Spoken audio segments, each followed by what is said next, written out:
Hello everyone, welcome to another World Tour live stream. I hope everybody is having fun. It's good to see you guys here again. Modo, Koshik, I believe you guys are here. We'll start a little early, and as I said, Captain Megaxenon will be busy and he's not joining us. So I hope your Sunday is going great so far. Let's do a sound check and let me know if everything is great and the simulator sound is not overpowered.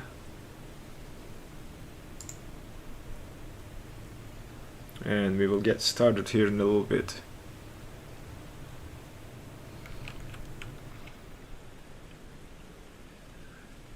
Let me just move my camera and see who is around. I am currently at stand 38 if I'm not mistaken. I don't know who will be flying today and who will be just watching.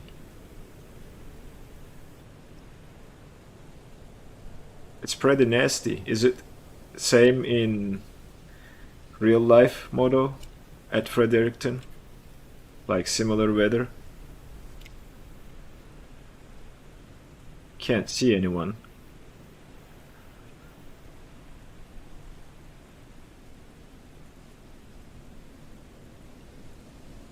Hopefully the weather clears a little bit after takeoff and we can climb above the clouds.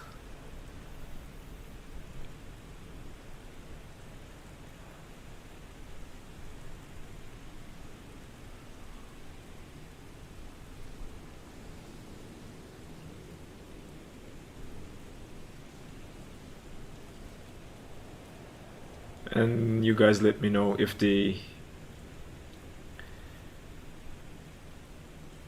stream is lagging. Hey, I know you're here. Welcome. How's everything?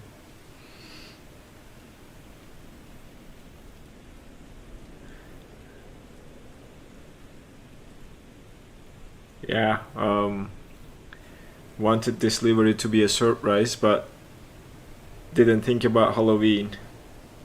Yeah, I'm pretty sure it's close to what it is looking like in the sim in real life.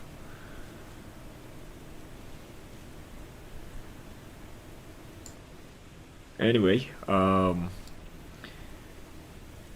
so let's jump into the cockpit. We have a long flight. Let's just get started slowly, shall we? Oh, it's not that bad in real life. I'm pretty sure this live weather is not still quite accurate. Okay, makes sense. Yeah, better visibility. I hope this doesn't affect our takeoff performance too much because we have a rather short runway for this aircraft. But let's get going slowly. What was that? Oh, someone spawned on top of myself, I guess. That's what it is. I'm pretty sure someone is spawning at the same spot I am. Yep, I see another aircraft, which is odd. Let's get the flight plan here. And I don't think we can get an external power at Fredericton. There is nothing in terms of ground services. So you say it's close? Well, okay, it's hopefully it will break a little bit. Let's get to the overhead and start turning on the batteries and turning the external power. Oh no, really? Hold on. I don't see external power. Oh, really? This is going to be interesting, guys. Yeah, there was nothing around, to be honest, like cart or stairs or anything to board the passengers. I am at 38, Koshik, if I'm not mistaken, and I don't know, someone is probably spawning on top of myself. So no external power. Interesting. First time in Microsoft Flight Simulator I saw external power not available, so which means we need to start the APU to have some power to the aircraft. That's going to be interesting. So let's start with that, shall we? Okay, like the DC-6 or Cessna CJ4.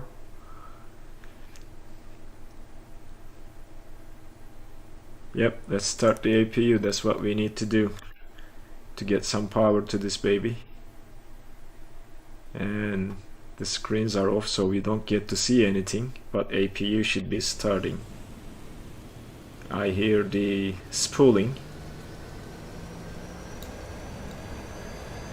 Yep, APU is starting, so we'll have power here in a little bit. Yeah. CRJs and -8s, okay. It's gonna be a while since APU kicks in, or until APU kicks in, but it will come here in a second.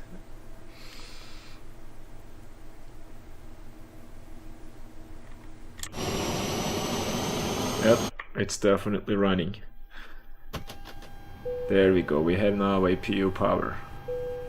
Let's get some lights going. And let's start aligning our irises. Turn the nail lights to on. Emergency exit lights are armed. No smoking and passenger signs. And I think we can use the wing light too.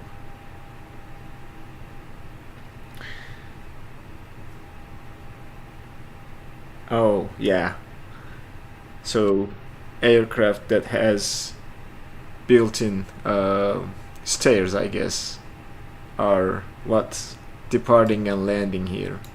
So in real life, don't they really have ground services or stairs, or is it just sim not having them? But they are there in the real life. I'm just adjusting the brightness. We can probably get some integral lighting and a little bit of floodlights just for a nice ambience here. Alright, ground spoilers, we shouldn't arm them yet, so let's check down here. Yep, you stay there. Alright, we'll go down to the FMC or MUTIB MCDU and we'll just do our init. I'll bring it from SimBrief. I don't think we should waste time on plugging the flight plan manually. And our flight number is Megaxenon 1458.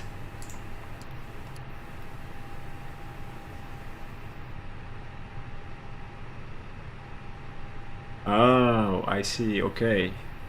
Converted to water bombers. That must be really cool to watch in real life. So that's our init. Second page we will do after we do the weights and balances. Go to AOC, weights and balances, request the fuel, and we will reload the fuel. And then we will request the passenger count and we'll start the boarding. We still have 174. We have a full flight today.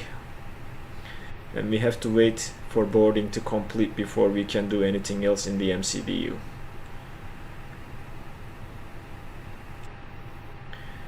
Oh, look at that. Rain instantaneously stopped and gone. Alright, I'll take it. What you guys think about the Captain Megaxenon livery? I think it turned out pretty good.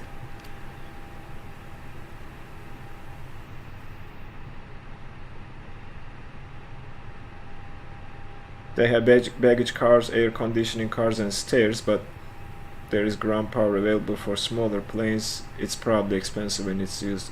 Yeah, probably. APU probably is cheaper than renting a ground power card if you don't have a ground power hookup like the big airports. Yeah, I mean, it's not perfect, but let me show you some details here. The engine cowls does have this world tour with the sim pilot. So, and then because our friend Megaxenon lives in Norway, I thought a Viking graphic would fit great. And then the tail has the sim pilot logo.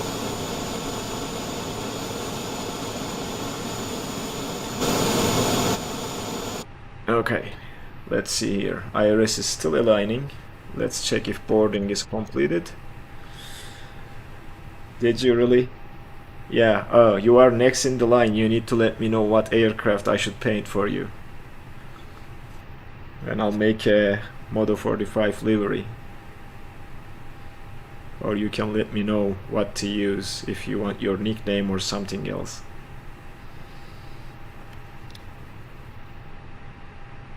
Let's see the chat to see if anyone else is here with us to say hi, but I can't see. So if you are watching the stream, let me know so that I can greet you. Yeah, we'll see what we get. That's correct. So boarding is almost complete. Last batch of passengers. Hi Koshik, I hope everything is going fine with you as well. Almost finishing boarding here. Virtual boarding. Someone is loading right on top of me. Someone is spawning here. That's why you see this weirdness. I'm curious. I'm gonna jump outside and try to see if I can locate who.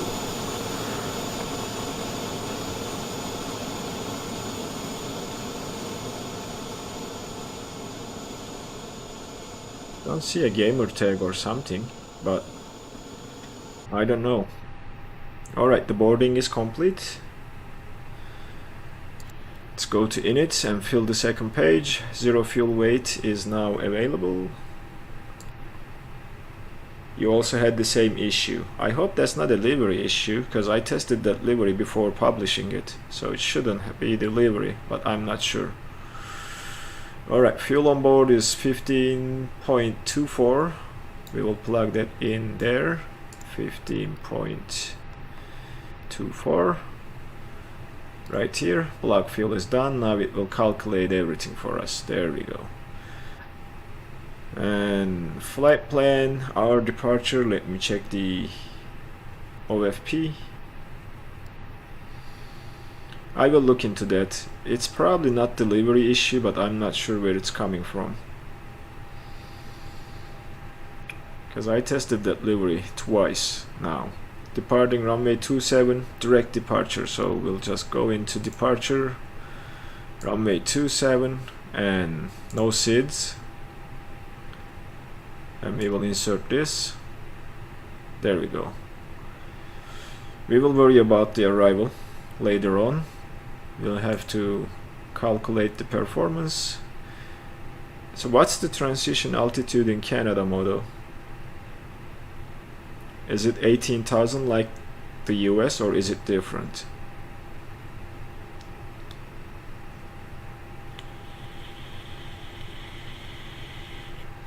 You just learned about the boarding feature? Oh my. Yeah, and we need to print the METAR information here in a little bit.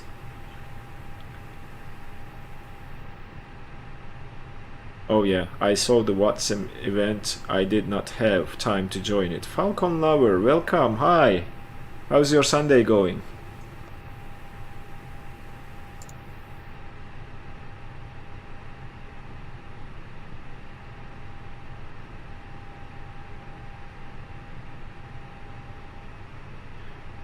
Alright, looks like Canada is like the rest of the US, but it says 16,000, 18,000. I googled it, so we'll plug in 18,000.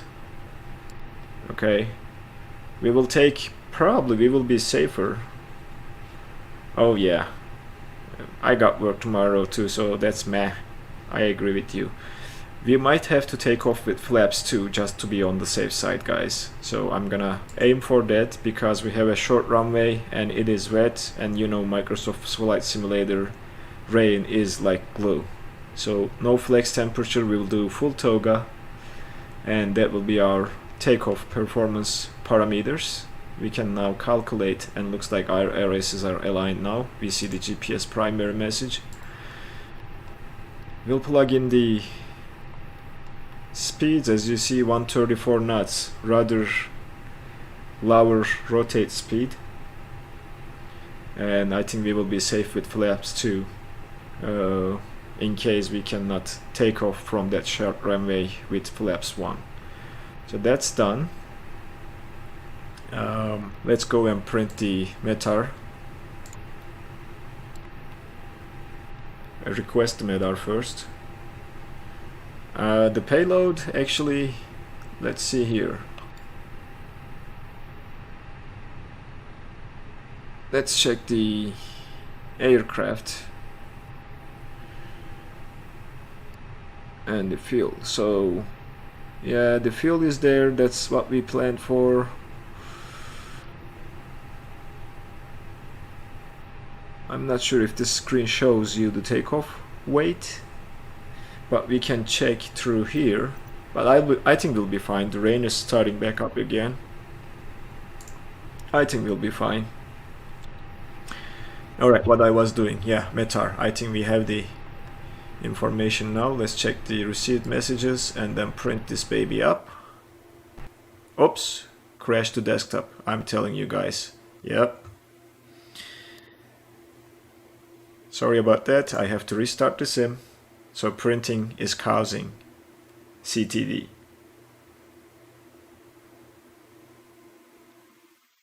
Yeah, thank you.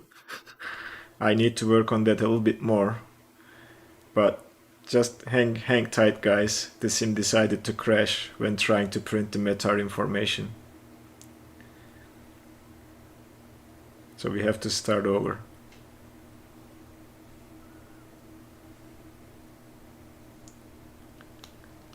Is it really? Okay. It's coming.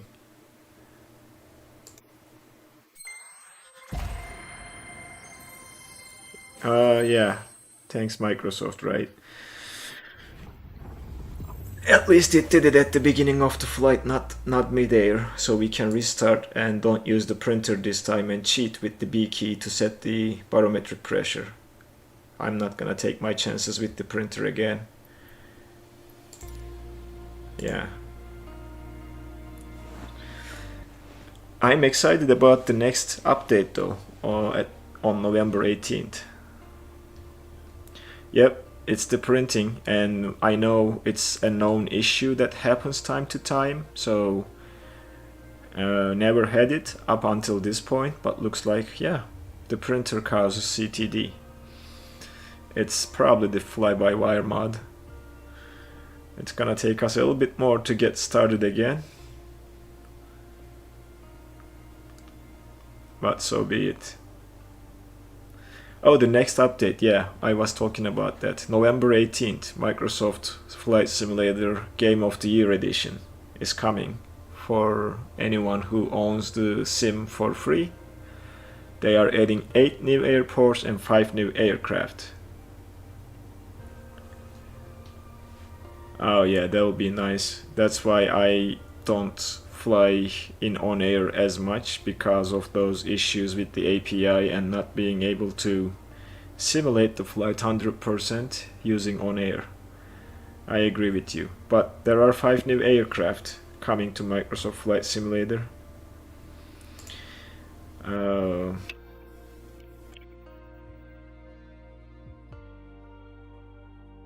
And they told us what aircraft coming, so I'm gonna try to see and find what those are.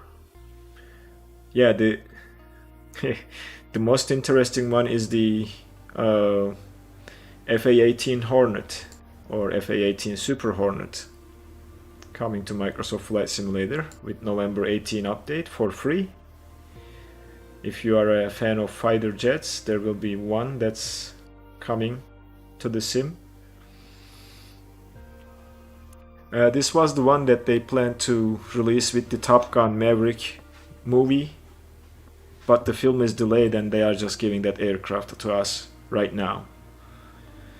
There is a interesting helicopter, if you have seen that, which literally looks like a drone. There will be a Pilatus PC-6 Porter, a Cub Crafters NX Cub, and the single-seat Pitts Special S1S, so 5 aircraft. The big one is the Hornet.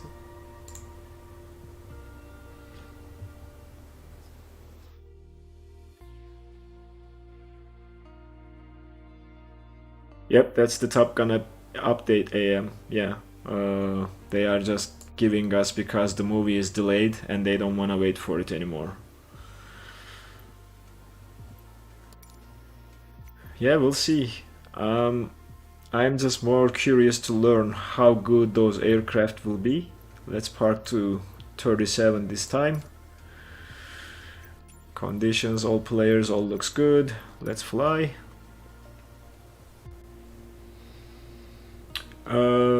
Trying to remember. Could be, Moto, could be.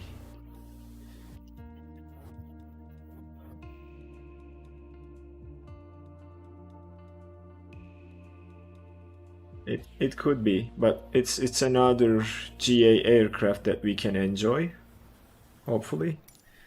All right, finally back in the cockpit. Let's get going very quickly.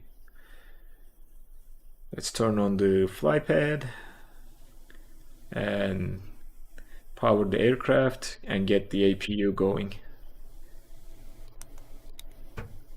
That's power.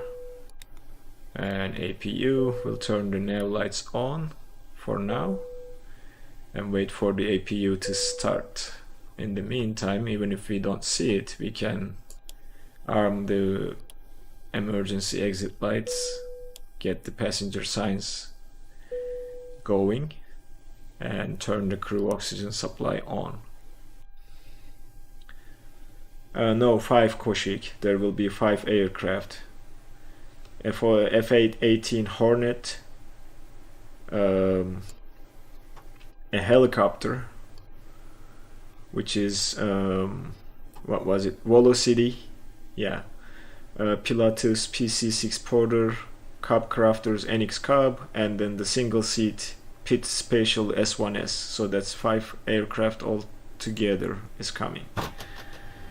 Now we have APU power. Let's turn the oh, not that one, bleeds on, and align the IRS again. So we have to do everything from scratch, unfortunately. That's what sucks about having a crashed desktop. And this time, no worries, we'll not use the METAR or try to print it. I think if we don't use the printer, we will still be fine by just looking at it using the MCDU. Yeah, they could be old aircraft, but you know, free, so that's fine. Let's go get the init page filled from SimBrief again. There we go. And let's go to the AOC and weights and balances and start boarding immediately. Reload the fuel, go to the next page, request the passenger count, and then start the boarding. Alright. And did I turn? Yep, IRS is aligning. Boarding started. And let's do this. Let's just look at the weather information on the MCDU. I want more steam gauges too. And there is a DC3 that's being developed. It's going to be a payware, but I have seen some screenshots. It looks awesome. So after PMDG DC6, a DC3 would be a good addition. And I'm really waiting to see the PMDG 737 NG. That aircraft will be a great one.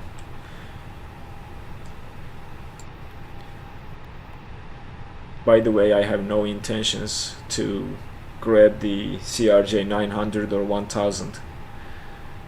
Alright, let's see the altimeter 29.56. Pretty low pressure today. 29.56 is set, that's good. And then we are waiting for the boarding to complete. Let's go to weights and balances page one more time. Okay, just a little bit more time before we finish boarding.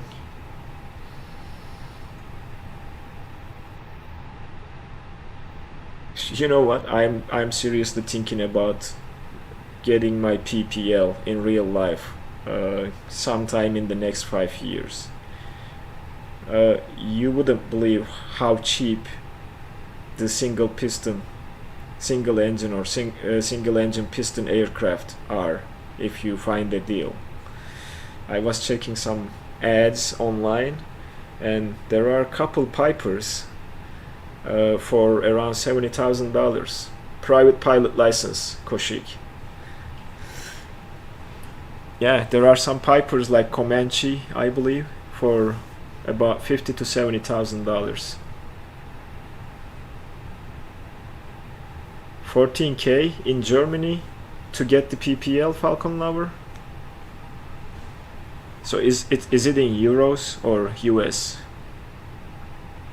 Yeah, I'm seriously thinking about it. Before I die, I really want to fly a plane in real life. I think the prices are cheaper here. I did some research, and some local aviation schools are offering PPL for about 9,000 US. Oh, so yours is euros. Okay, 14,000 euros is a little bit expensive, I guess, right? Yeah, 9,000 here in Indiana. Okay, boarding is done. Let's go quickly to the init page and do the same thing, and then calculate our performance after that. Same fuel, 15.26. It's because it's a little bit high because of the APU not running as much like before. So that's filled. Go to performance. We are still doing flaps 2. No flex temp. Transition is 18,000. And V speeds. Pretty much the same V speeds. No surprises there. And we can go to the flight plan and select our departure from runway 27. No SIDS. Enter that. And what's our cruising altitude for today? I mean, we can check the... We don't have a SID, so I'm guessing we will not have any altitude restrictions on our climb. And we are flying at flight level 380. So let's plug that in and climb directly to our cruising altitude, because we don't have ATC, or we are not using it today. There we go. So our main control panel is set. Manage speed, manage heading, although we can plug in the runway heading if we like. And to see that, let's check the Navigraph panel. It does the same thing. It's so annoying to see this window every time.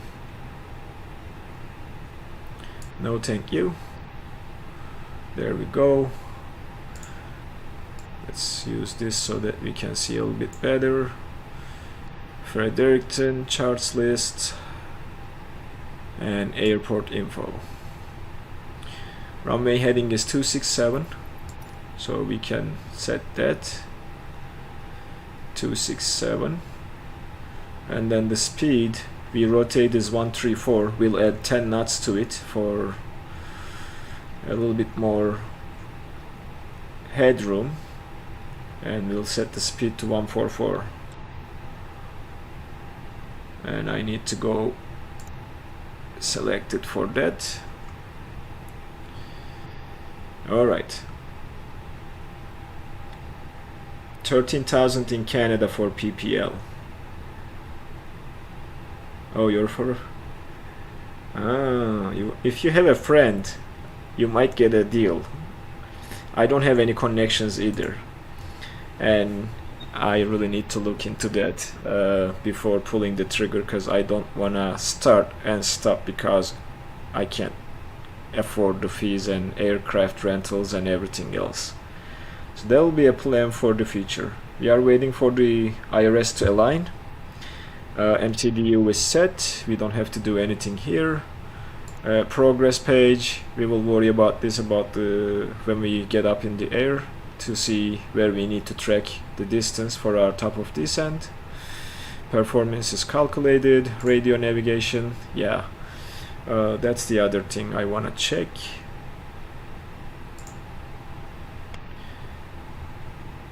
His son is only 17 and he already have the PPL. Oh my gosh, that's so lucky. That is so lucky.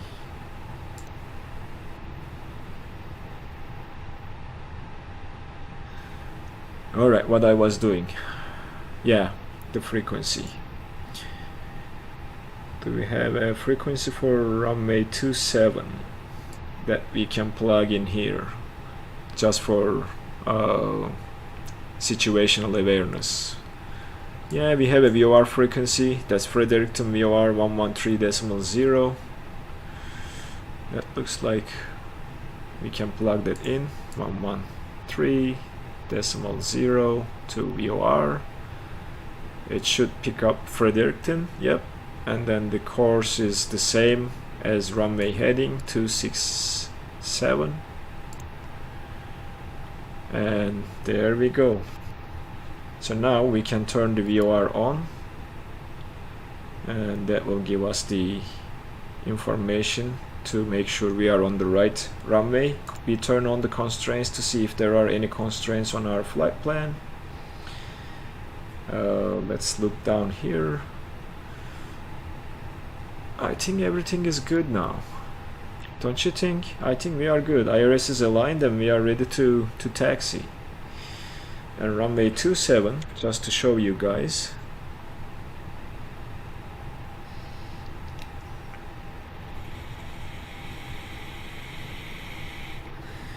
Yeah, Modo, the planes are not so expensive, depends on what you are looking.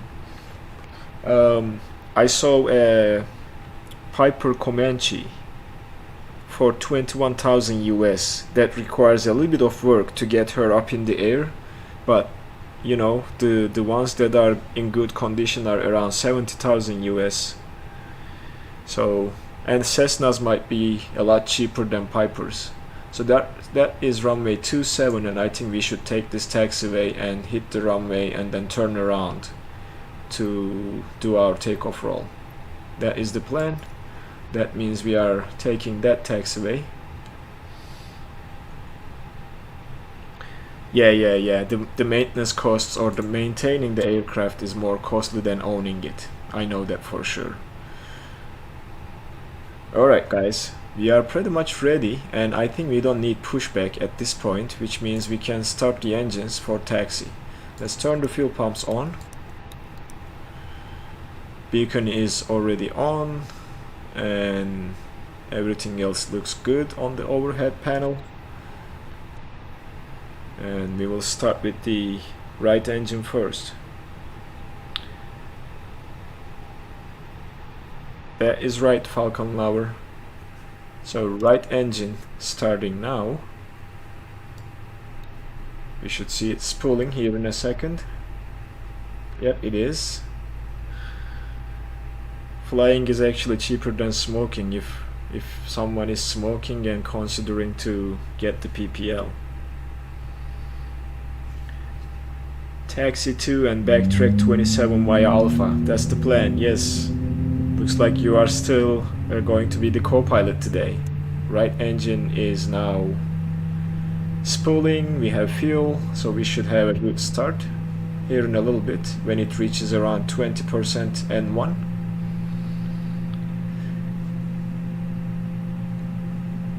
And these new sounds, I think I like them. They just overhauled all the sounds of this aircraft. Oh, let's close our cockpit door. We don't want it, or lock the cockpit door. We don't want it unlocked during flight. Cockpit door is now locked. Yeah, I would be flying every weekend too if I had an aircraft. Okay, right engine is good. Let's start the left engine. And hopefully we'll have good engine starts for both engines, and we might use the anti-ice systems a little bit after takeoff. I don't want to use it on the ground. It will impact the takeoff power.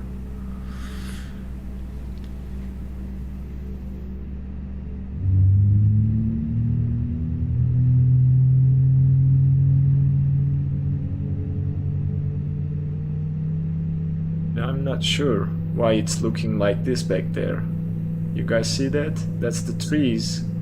Oh, because of the trees, the gamer tags are cut, or I don't know.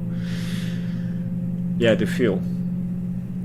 Alright, looks like we have good engine starts for both engines. Seems like. Oh, nope, nope, nope, don't go into reverse, that's not what I wanted.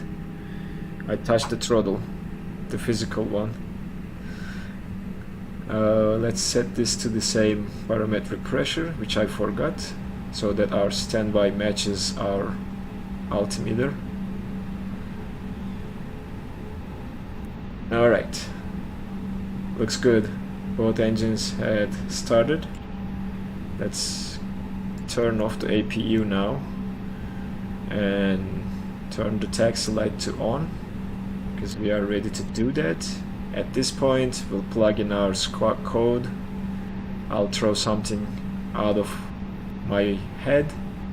2576 and TA array on TCAS and transponder to auto, altitude reporting to on. We'll keep the ignition switch at that position in case we lose an engine during takeoff. And let's set the flaps to 2 and we are ready to taxi. What we need to do is we need to arm the spoilers as well and put the auto brakes to max and get the terrain on ND. Last thing is turning on the predictive wind shear and weather radar, and we are good to go. Alright, parking brake is now off and we can give her a little bit of power, probably more than a little bit, because it started raining again and rain is very sticky. So let's start turning and get on the runway.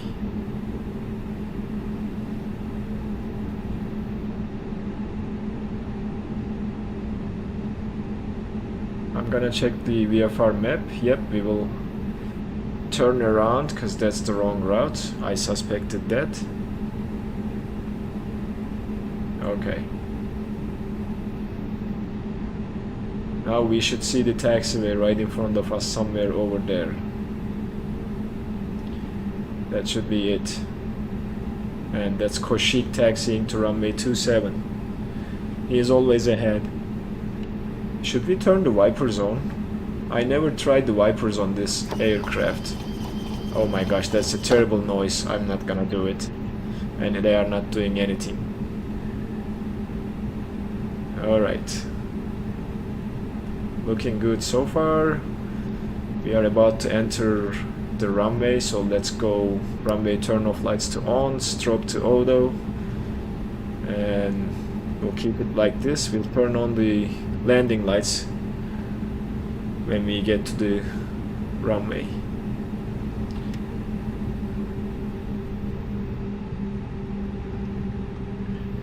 Alright, we'll probably go over here. That should be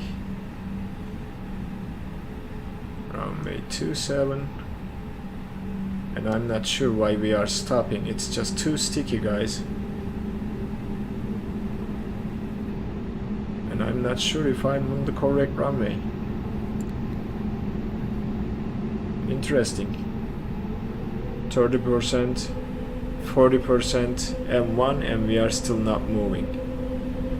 And looks like I just made the wrong turn.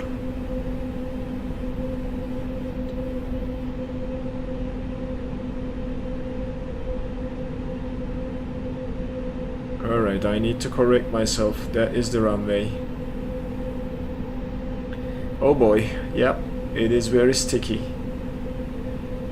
All good, we take this as a shortcut, no worries. Nobody did see us. Alright, finally we are on the runway. This is going to be an interesting takeoff. Very interesting. It's very sticky right now.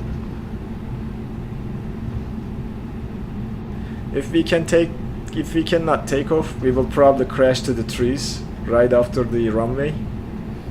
So we should be taking off. And let's not run into Koshik here. We need to make a very tight turn, and we need the entirety of the runway.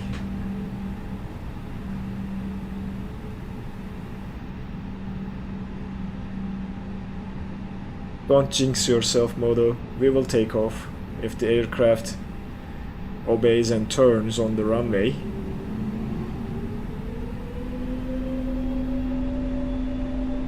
Alright, we made the turn, interestingly. Let's line up without losing too much distance.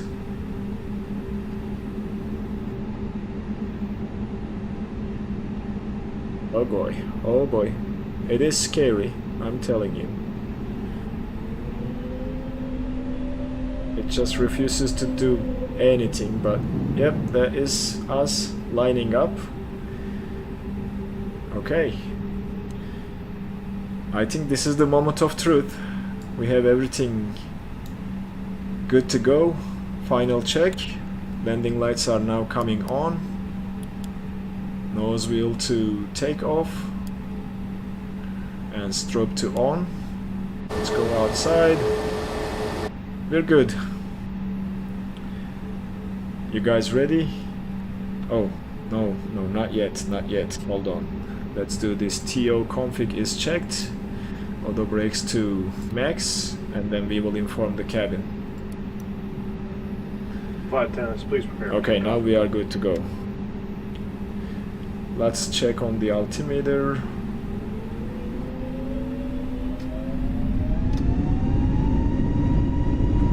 And toga power.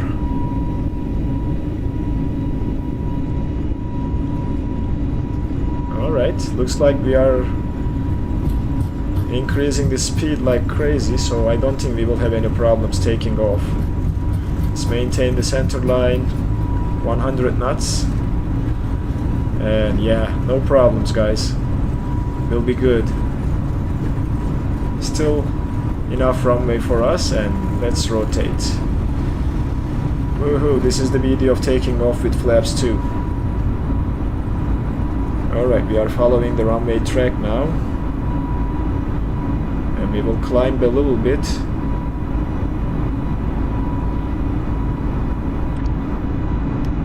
First level flaps coming in. Pitch the nose down to maintain the speed.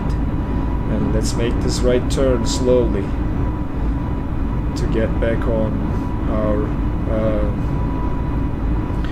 flight path. Oh, very jumpy, very jumpy.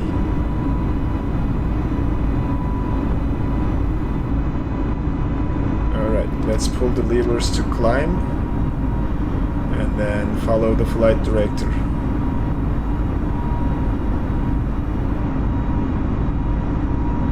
Yep, that was a good takeoff. I'm still trying to hand fly. Let's go to managed heading now. Okay, now we can follow the flight director with the managed heading. Still a little bit of time to go clean flaps. I think we cleared off the terrain, so we can turn off the terrain radar. It's all green, I don't see any threats. Let's correct our heading and push the nose down a little bit to get to the clean flap speed. Turn off the terrain radar and keep pitching down so that we increase our speed to the clean flap speed, which is coming up. So flaps are clean now, and we are good to go. And hopefully we will clear the clouds here in a little bit.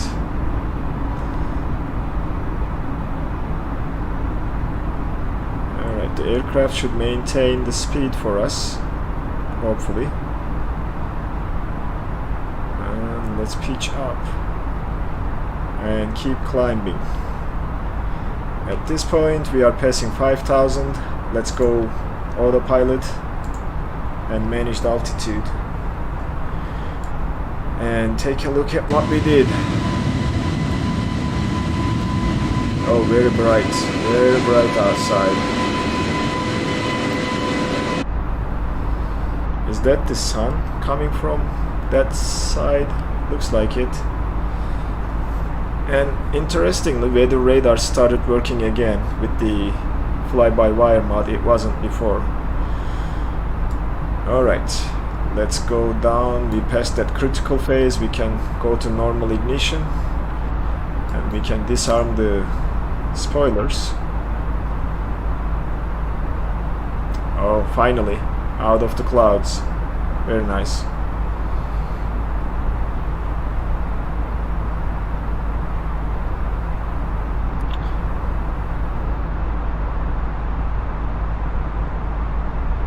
Cool. Everything looks great so far. We are waiting for 10,000 to turn off the landing lights.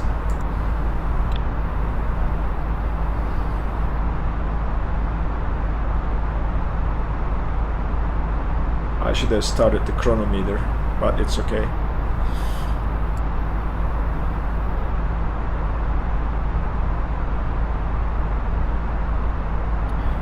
Get back on track. Let's increase the range and keep it at 80 for now. And we passed 10,000, so landing lights goes off and we can turn off the passenger signs now. The rest will stay. Alright. Well, it wasn't too bad. That means an Airbus A320 can take off from Fredericton model.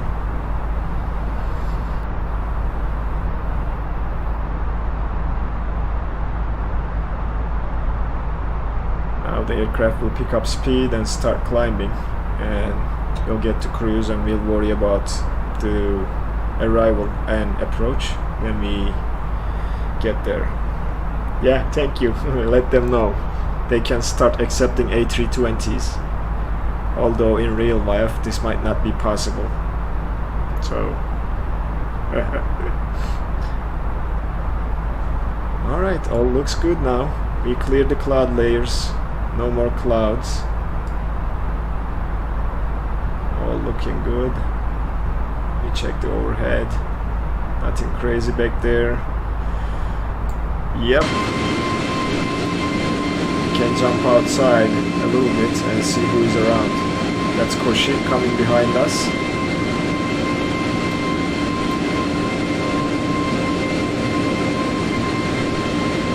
Ah, okay. That makes sense. I think Volanta lets you track another user and their stats, which is great. So yeah, cool. That's good to know, Koshik.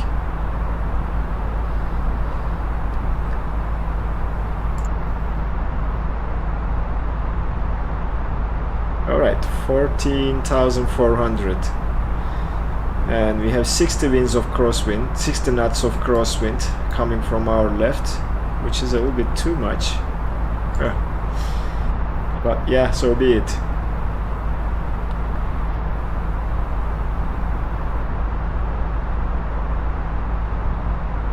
So I think no one from the last stream who answered the questions correctly is with us now. OSCAR VENERIO and Captain Megaxenon. So we need to think about who will be the one asking the questions.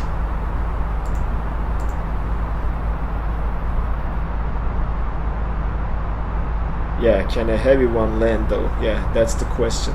That's correct.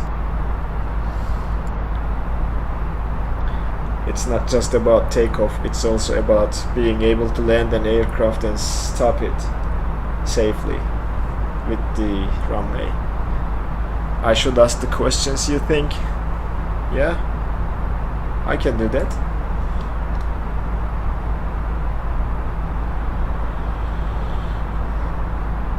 $17,000, 1,000 to go before we switch to standard pressure, and then from there it's just cruising until we reach Toronto Pearson International. I'm also thinking where we should be going from Toronto. What would be a fun destination with a fun aircraft that doesn't take long, but it's also fun to fly. Yep, standard pressure now, past 18,000, and all looking good.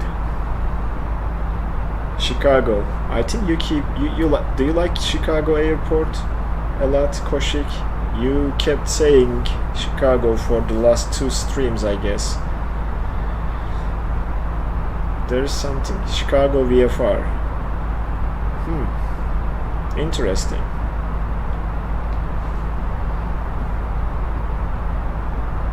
Oh yeah, you are right. Niagara Falls might be a good place to VFR, to fly VFR and fly around and see it. But for that we need something that can also fly slow to see around.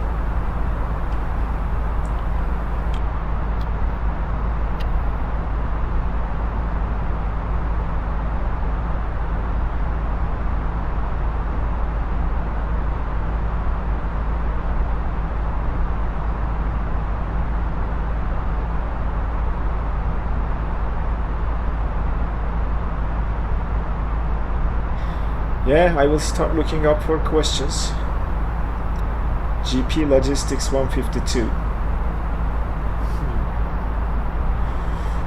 TBM is not that slow, Koshik. C130, I don't know what you meant by that. Is that a Cessna 130? I don't know if I have that aircraft. Or maybe I'm not following. 152 might be, yeah. Though it doesn't have autopilot, so that would be manual flying, I guess. Oh, Cessna 130. I don't know. Is there a Cessna 130? I thought there was only 52 and 72. Ah, GP Logistics mod adds the autopilot. Okay, then that is probably doable for the next stream.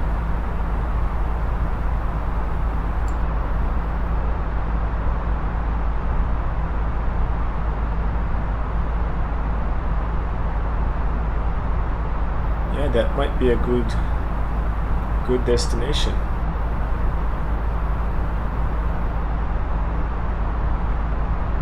Alright, we are climbing, and look, the latest dev of Flybywire has the traffic as well as the weather radar, which is great. It was not there as the weather radar was not working up until last week, if I'm not mistaken. We need to go standard on this guy too.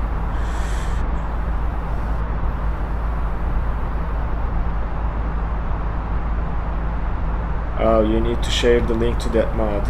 Is it under flightsim.to?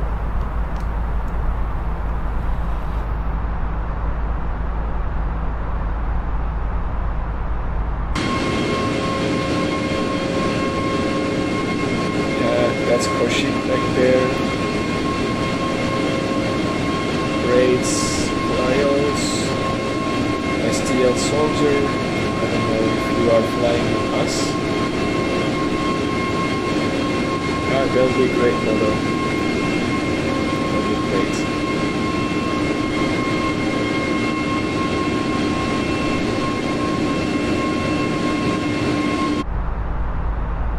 Yeah.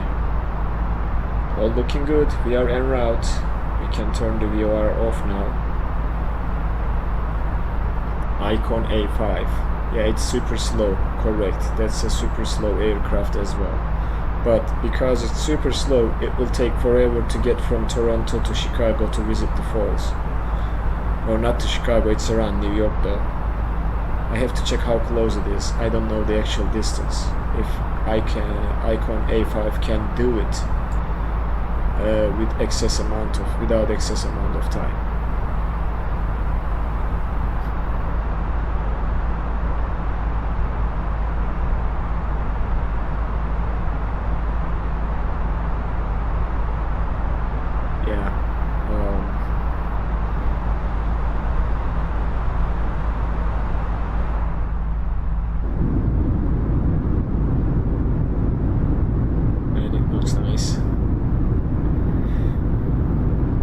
Just flew the Caravan, so I would prefer a different aircraft.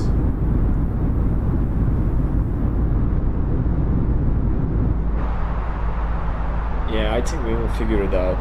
There are some aircraft that can go there and slow fly. 152 is one of them. I believe it can cruise at least at 150 knots or close, so shouldn't be a problem. And it might be a fun GA VFR flight. 350i, Koshik, you are picking this like fastest planes out there. TBM, and I was reading or watching a video about the new TBM 940. That's a $4 million aircraft, and it's the fastest turboprop in the market now. 95 knots cruise speed.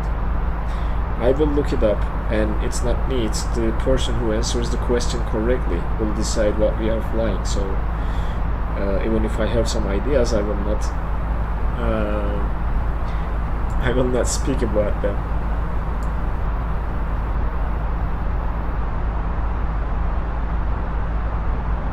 Yeah, but I'd like to use that mod and fly GA more than an airliner, because sometimes when I'm flying by myself offline, just to enjoy the sim,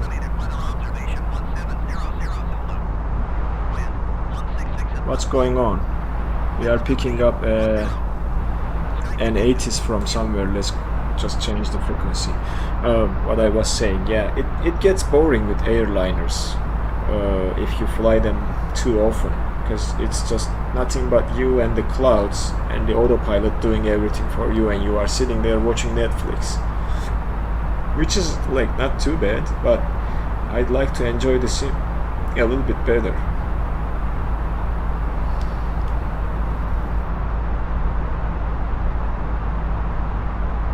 Yeah, but I am very hyped about the 737, I'm telling you. And I think there is an MD-11 or something that's being developed too, and a Dash 8. I mean, I just said Netflix, but you can also be fine with watching some YouTube videos about aviation or something else.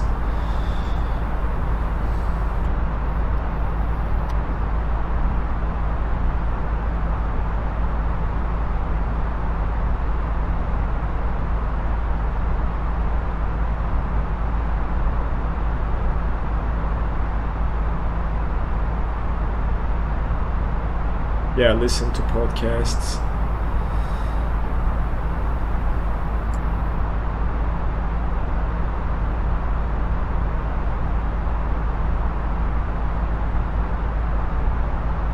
V speed is 1,000 feet per minute right now, and we passed 29,000, so let's go to max speed.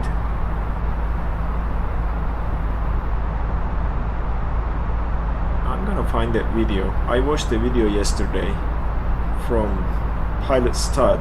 He was listing all the upcoming aircraft to Microsoft Flight Simulator, both freeware and payware, and I'm gonna see that here in a second if I can find it. Like, not zoom, like scroll wheel zoom is not working. Are you talking about this zoom?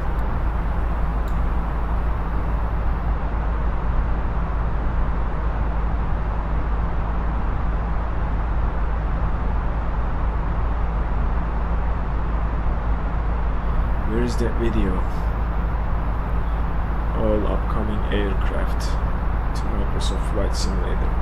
Yeah, my zoom is not just a scroll wheel. I have also one of the side buttons on my mouse. It's a combination of the scroll wheel and that that button, because I don't want to accidentally interact with the knobs when I'm trying to zoom in. So I just found that solution a long time ago and started using it like that.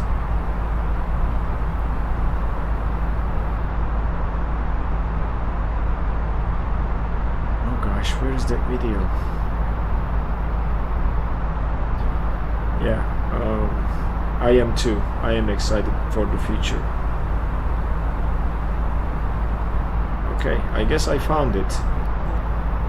So let's go through the list. Aeroplane Heaven Douglas DC-3 is one of the ones that are being developed. That is being developed.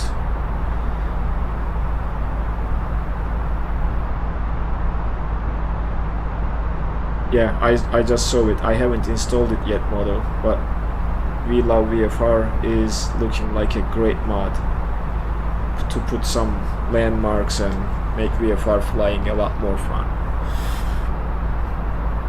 So there are a lot of aircraft. I'm gonna speak about a couple of them that I am very interested.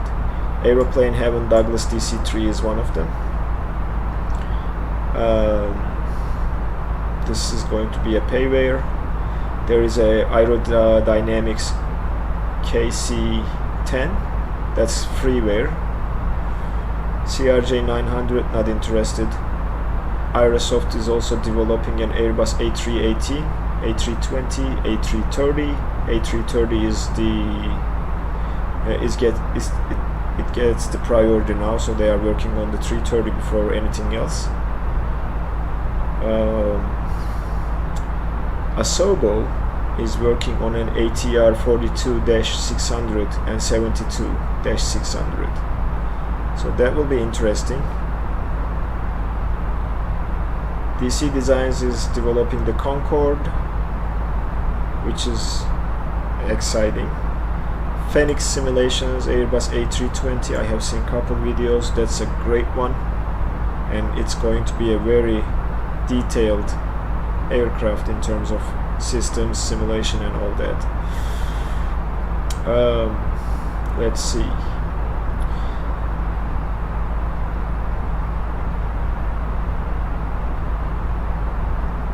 What else? PMDG, yeah, they have 737, NG3, 777 and 747 in the works for Microsoft Flight Simulator.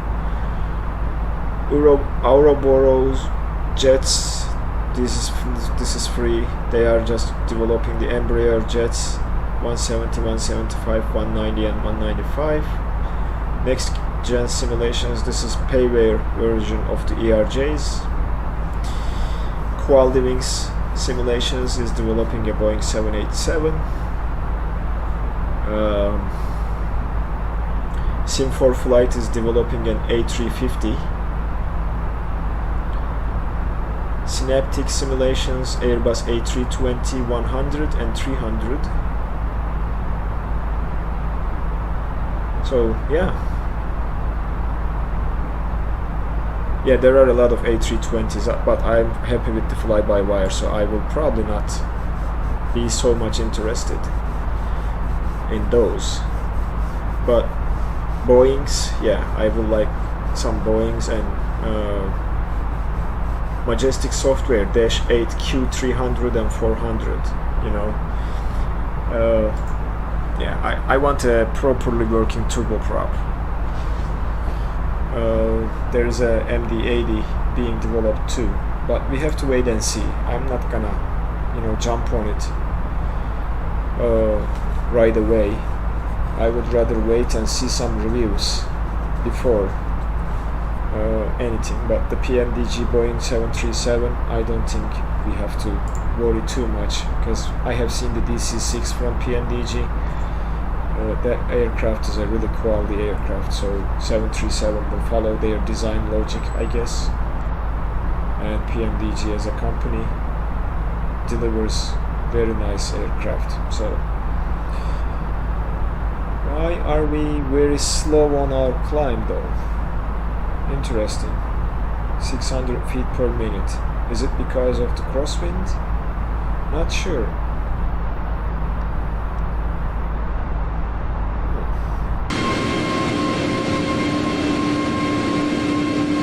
Well, so be it, we'll get there. Not too much to worry about, I guess.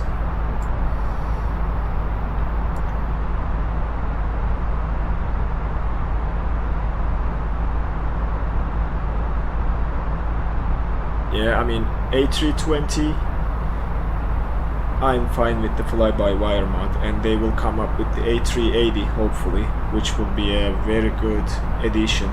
With the knowledge they have now, that aircraft will be a good one too. I'm not sure if I will be interested in another A320, to be honest. But Boeing 737, I'm definitely interested in that one. And if there is a Dash 8 or ATR, I'm interested then in that too, if it's a good one.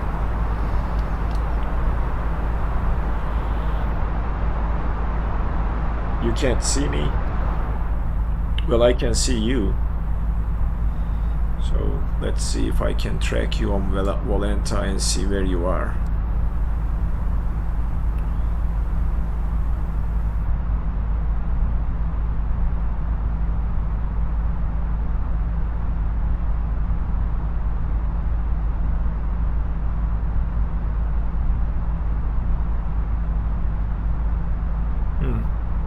Yeah, I lost you on Volenta too. Where are you?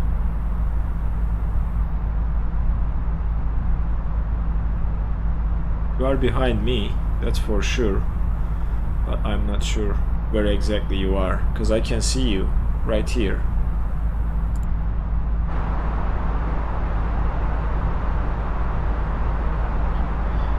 Alright.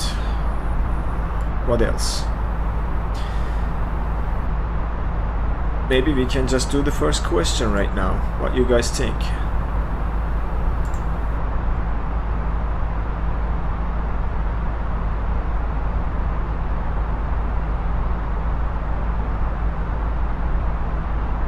Yeah?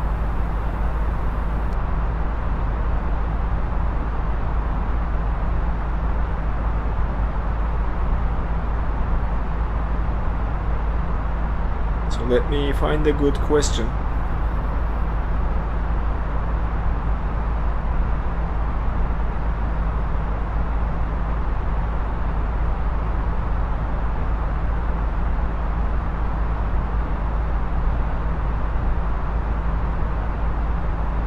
Okay, Modo is ready, so I hope the others watching the stream are also ready too.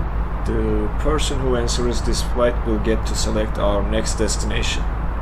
Oh no, next aircraft, I'm sorry. And then we will decide the destination after knowing what we are flying.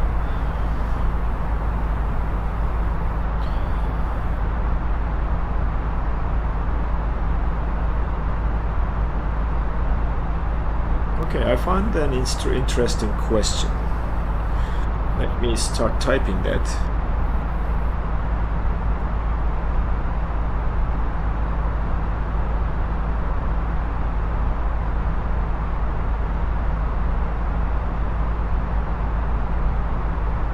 Everybody ready? As always, I'm gonna read the question first and then post it to the chat. Modo, being a Canadian, I think you will have a greater chance to guess this answer. But here is the question, guys. How many days of measurable sunshine per year Toronto gets? How many days of measurable sunshine per year Toronto gets? 22? It's more than 22, Peter.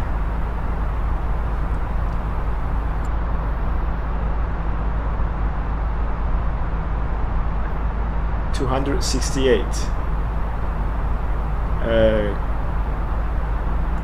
Close but not there. Modo says 103. Koshik says 44. It's more than 144, and it's more than 268. Let me give you some hints there. Koshik says 305. That's very close, but not quite there yet.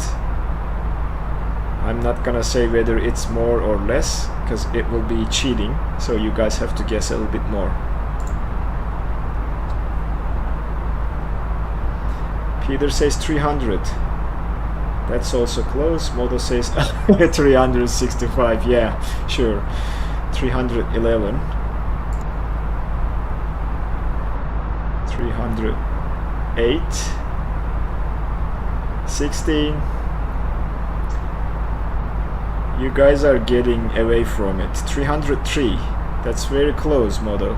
364.5. 314. You guys are getting close.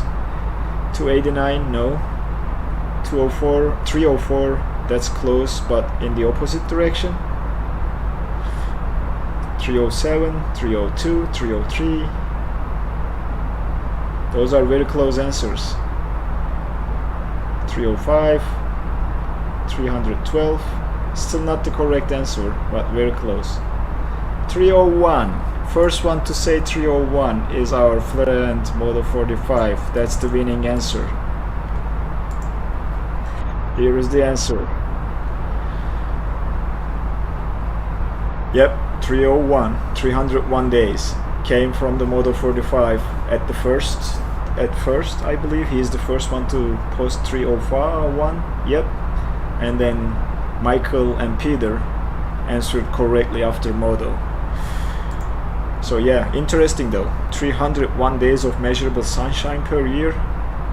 If you go to Toronto, get your 30 factor sunblock creams out and make sure you have one in your backpack.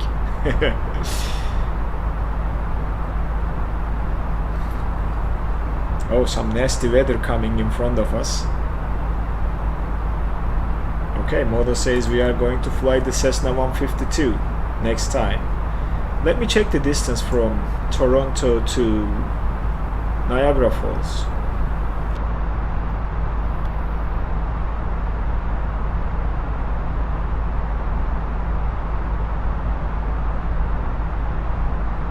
Yeah, you can get a livery for that plane, Modo 45, for sure. And yeah, that's actually that's not too bad. That's a short flight. We cross through the water. If we cross through the water on a VFR flight on a direct path, I think it's doable with a 52.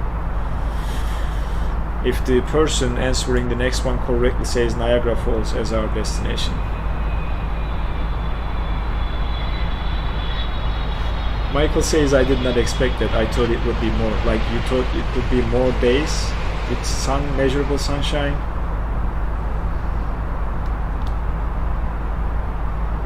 Yeah, we definitely can do a lap around Toronto with that aircraft.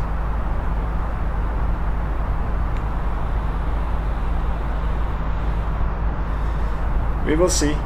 Who answers the next question will tell us where we are going with the 152. So given the fact that it's not a fast aircraft, it is going to be somewhere close, and I think a VFR flight to Niagara Falls sounds very fun to me. So we'll see what you guys think when we get there. So we are at cruise. Let's go down to the MCDU and select our arrival and approach, shall we? So according to SimBrief, we are arriving into Toronto and we will be doing an ILS to runway 05. That's our arrival runway. No star? Come on now, there is a star. Oh no, why am I not seeing the stars? That's not good. Huh. Is there another one that we can use?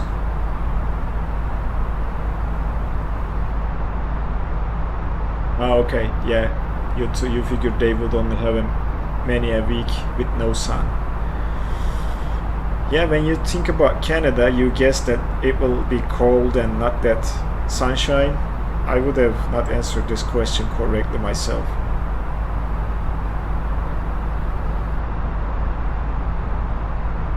And I really want to go and visit Canada.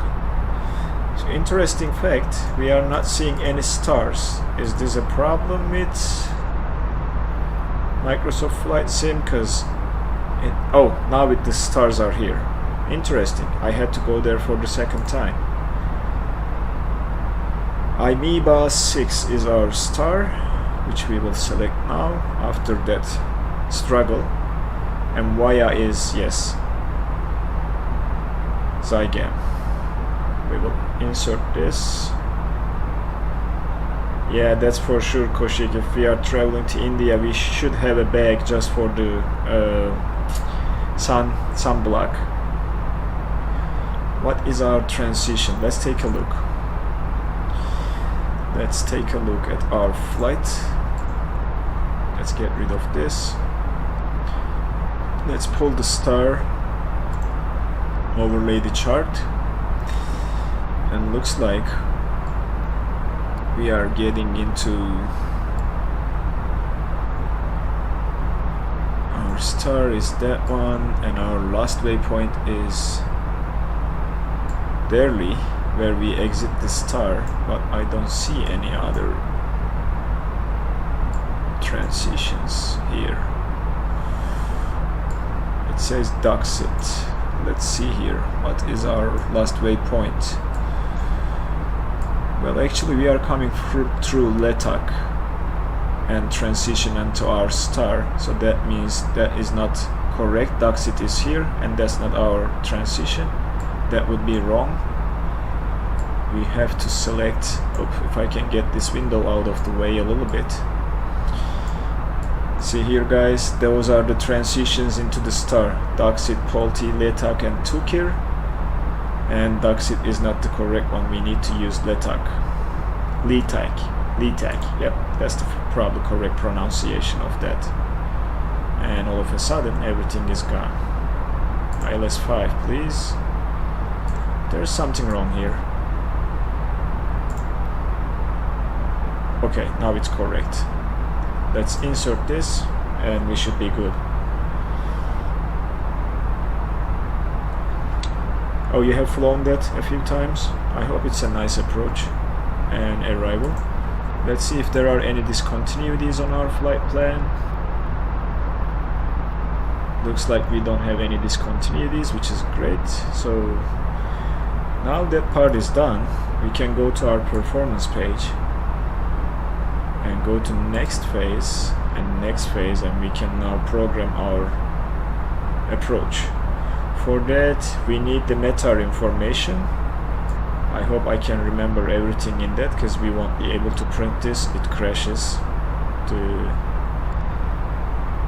aircraft, but we can also request another METAR to make sure if there are any changes, we capture those. Yeah, I will look out the window here in a second after receiving this METAR information.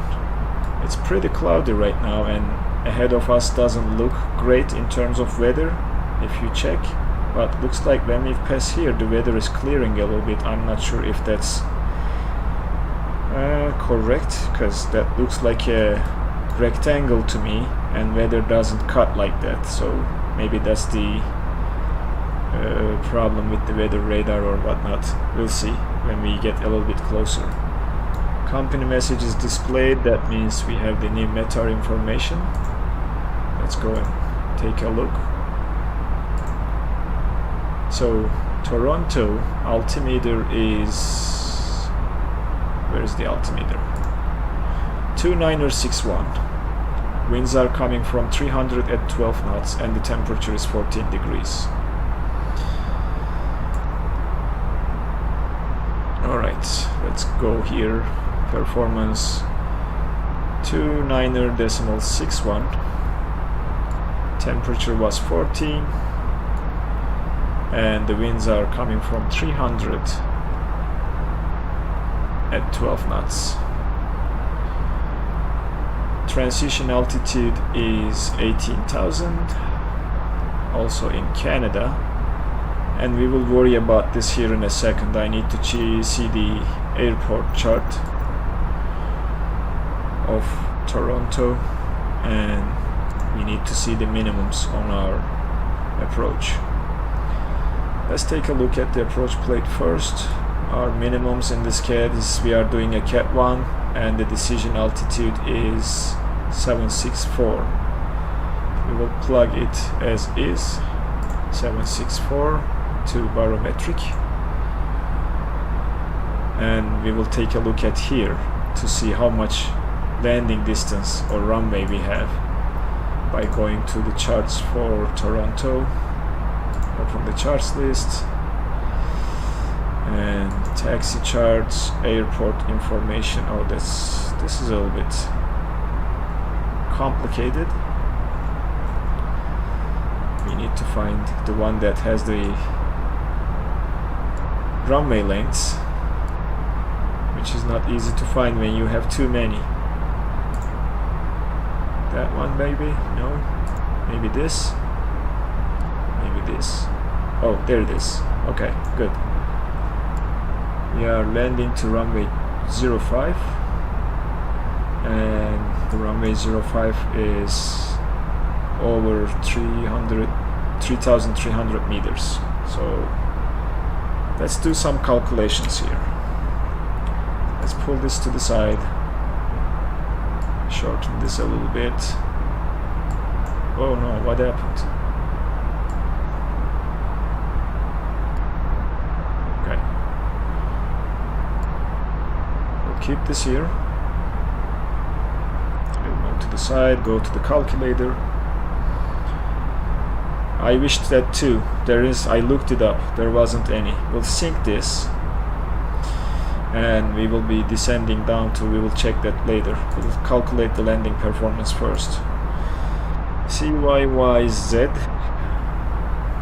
Let's get the METAR. Okay, METAR information is here. Runway LDA is the length 3389. Approach speed is on the MCDU, and let's see here. Our approach speed is what? 135 for full flaps, 146 for config 3. We probably will be fine with config 3, so let's aim for that, 146.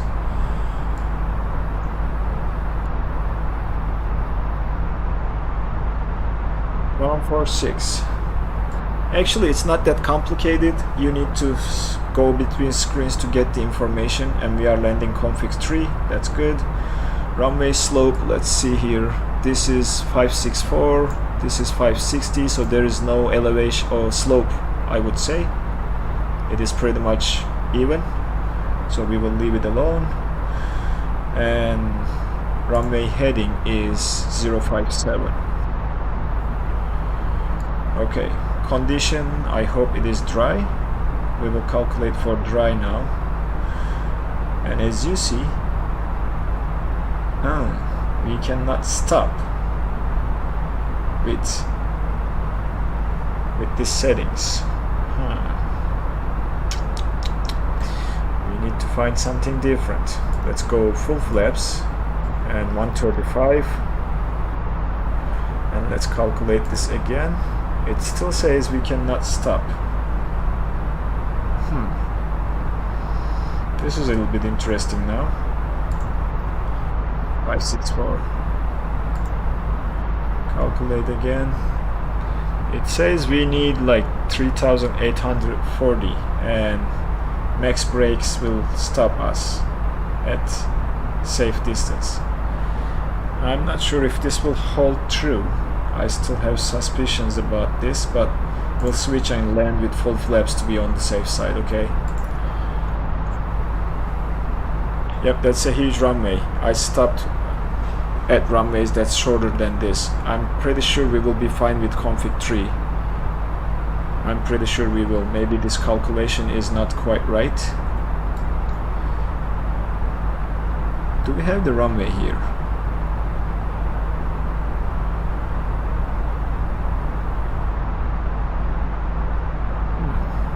Oh, yeah, reverse thrust is yes, I know why. Okay, now it will calculate correctly. Let's calculate again.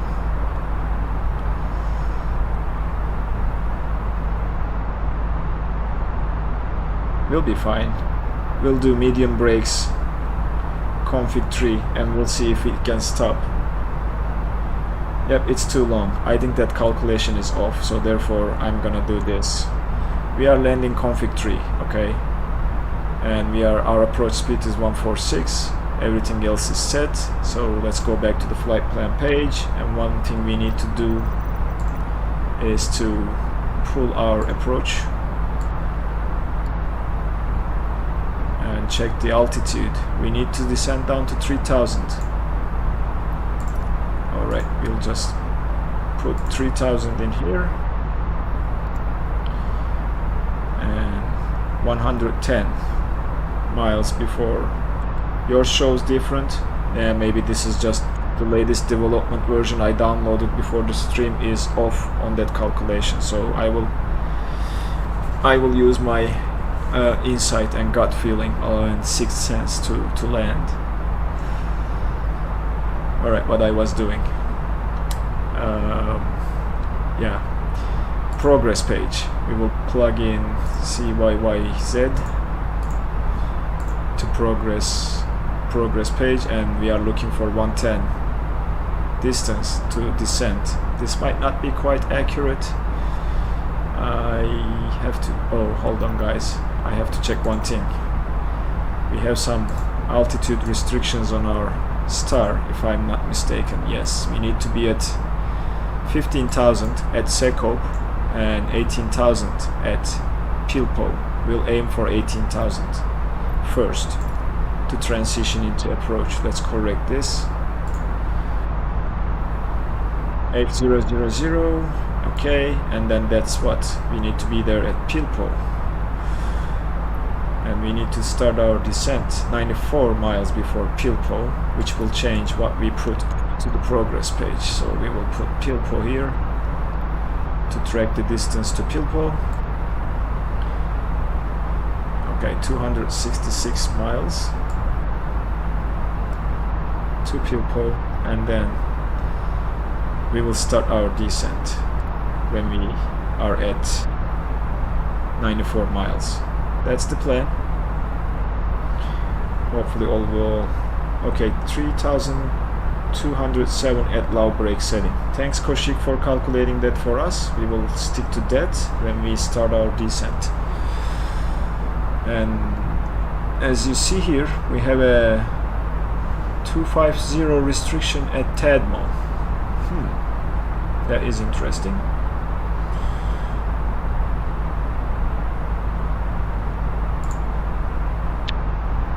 It's not on our arrival.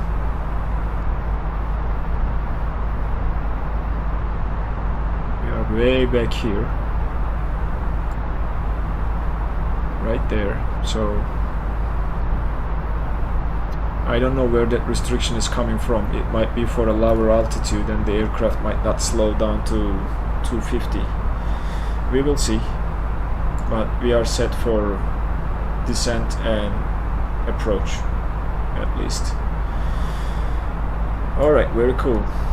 Let me see the chat. I just lost track of the chat a little bit. Alright, all looking good now. We are waiting for 94 miles. I might be over Quebec. I am over Montreal. Yes, I am over Montreal right now. You can't see through the clouds, but yeah, we are over Montreal.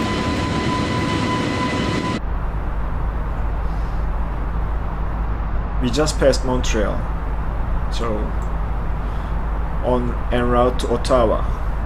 Hi Jamie, welcome to the stream. I hope you are having a great Sunday.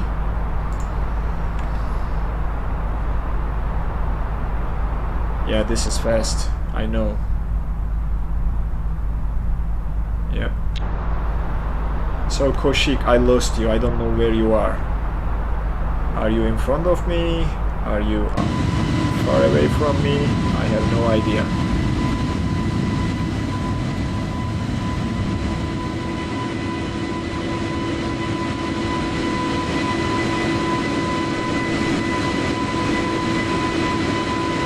Yep, I cannot see you.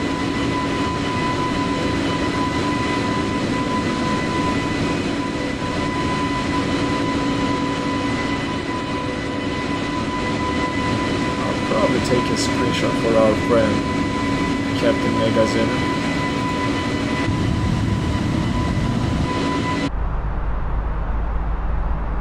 Alright. Let's see here.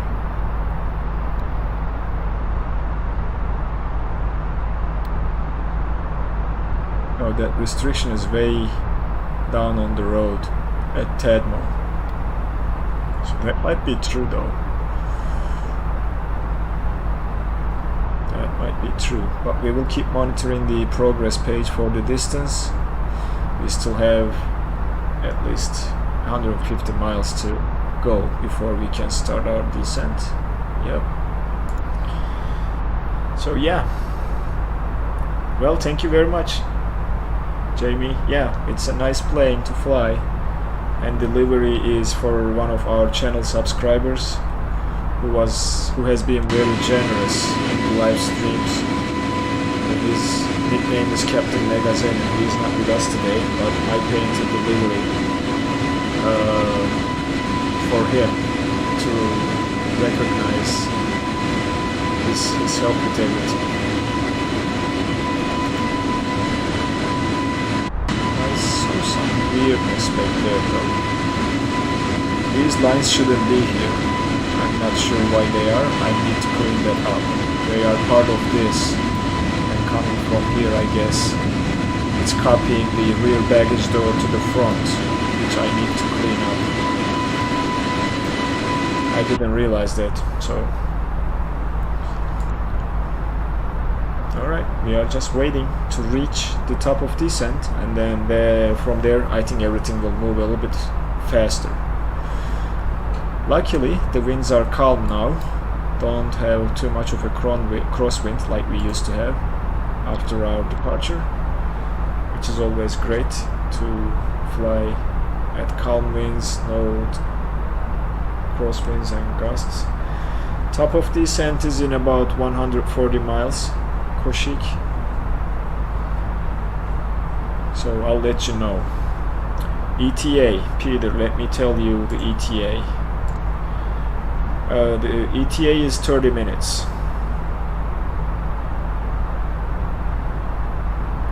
I don't know the exact waypoint, Koshik. I need to tell you when I am starting my descent. It's 94 miles before PUPOV, which you can track through your progress page. But ETA is 30 minutes, so we will be on the ground in about 30-40 minutes and arriving into Toronto.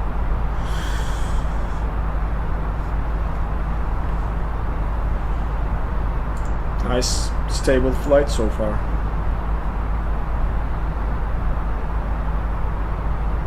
Thanks.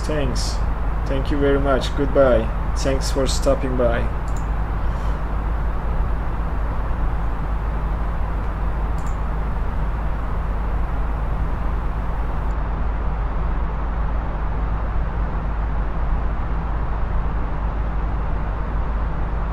I hope the frames are not too bad, guys. I haven't checked the performance recently, but I hope you are not having problems with stutters and lag. Hopefully you are not. Follow the moon, exactly. It looks like a crescent. I don't know if Microsoft Flight Simulator simulates the moon phases. That's interesting.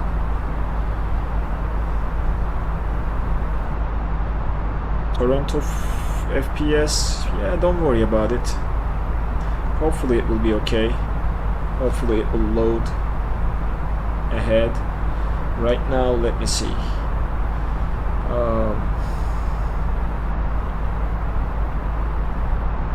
My GPU is at 90% load.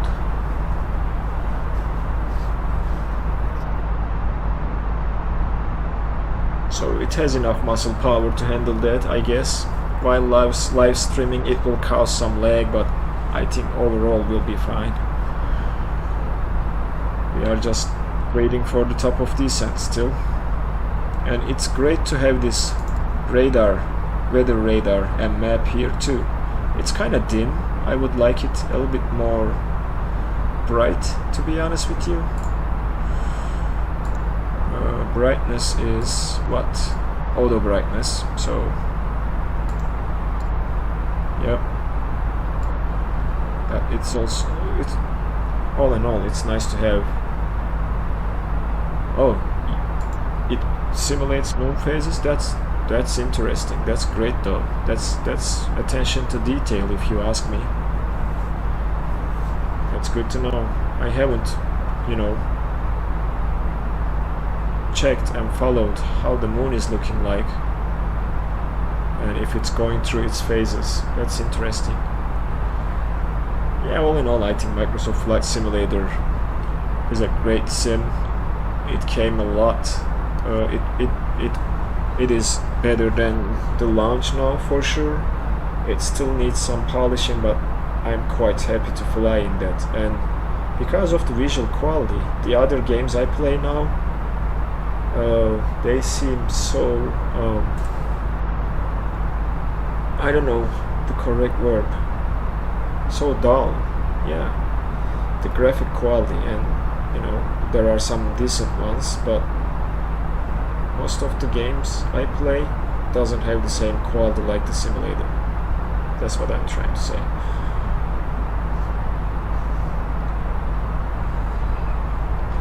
Alright, let me check one thing to make sure our radio navigation page is filled with the ILS frequency 109.7, which should be the frequency for our approach into runway 05. That's correct, 109.7. And the missed approach instructions. Radar required. Safe altitude within 100 miles is 4900. Climb to 1100 for missed approach heading 057 and climbing left turn to 3000. So that's our missed approach altitude target. It's going to be 3000. And intercept outbound CYYZ VOR radial 13 to Viotek. Okay, that's the missed approach instructions for us, and that's depicted here. Hopefully we will not need to do the missed approach. And oh, look at that, we have an aircraft passing in front of us, and I'm not sure why it's not here on the traffic display. Oh, it's here. It's here. That's cool. That's cool to see. Wow.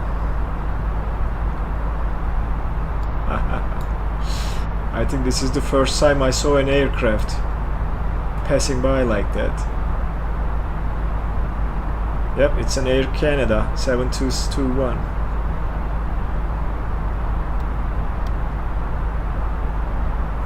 That's very cool. Oops, wrong button, I guess. There it is. It says generic. And it's disappearing from view quickly. Alright. That was fun to see.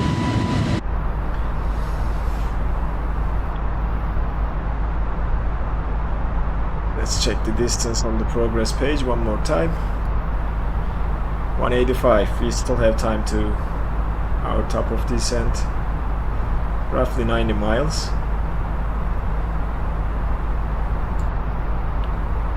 After LETAK, show the waypoint. What waypoint? What we have after that? It's in the flight plan. It's TADMO.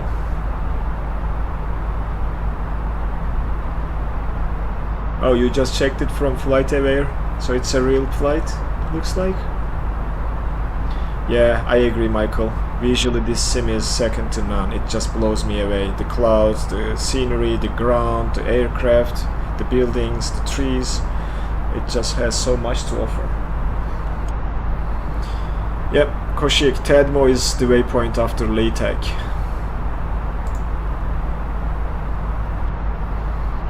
Oh yeah, flight radar.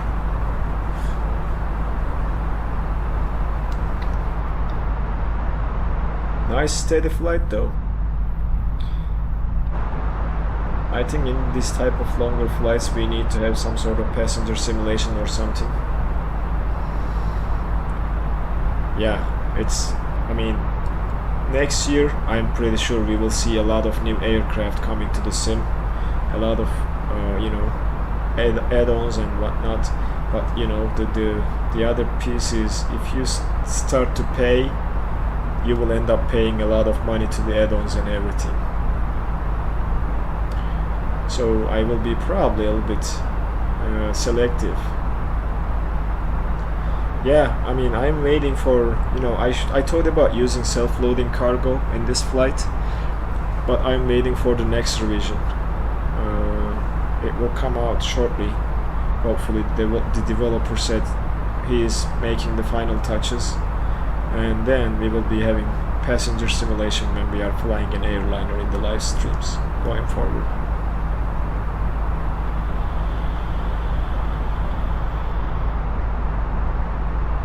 Oh, the A320, I don't know how long it will take for the Flybywire team to finish the A380 and release it, and I'm pretty sure it will take some time to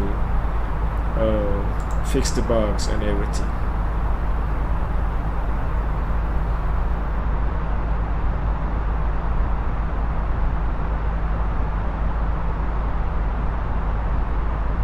But yeah, that is one of the aircraft that I'm waiting and growing impatient.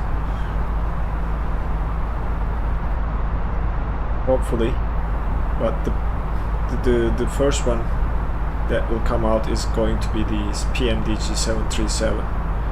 They said it will be released before the end of the year, so I am assuming they are going to release it around Christmas time, and that aircraft is going to be great. Yeah, being able to fly a Boeing after so many months not being in X-plane and flying the Zibo mod, I think I just like to have that Boeing option in Microsoft Flight Simulator. It will be so much fun. It's not as automated as an Airbus A320, but it is also fun to fly. Oh, your favorite on the Xbox is the Longitude. Interesting one. I flew it a couple times, didn't like the behavior, so I don't know if they improved the Longitude on the road, because I haven't flown the Longitude for, I would say, maybe 5-6 months now. But Bonanza G36, TBM, A320, CRJ700, PMDG DC6, these are the aircraft that I like to fly most of the time, and some other GA aircraft on top of it. I liked Diamond DA62, but it has its own problems right now, so it keeps me away from flying it. Yeah, I'll give it another try then, because Longitude is a nice aircraft,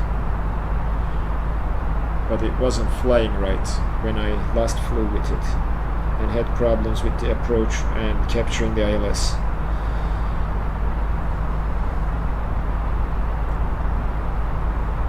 Yeah, if it's improved, I think it will be nice to fly.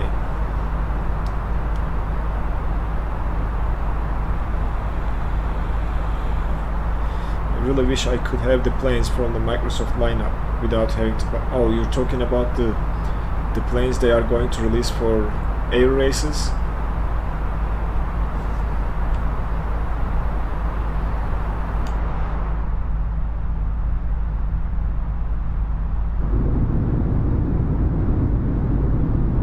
I love this wing flex animation on this aircraft. I was using the improvement mode, Michael.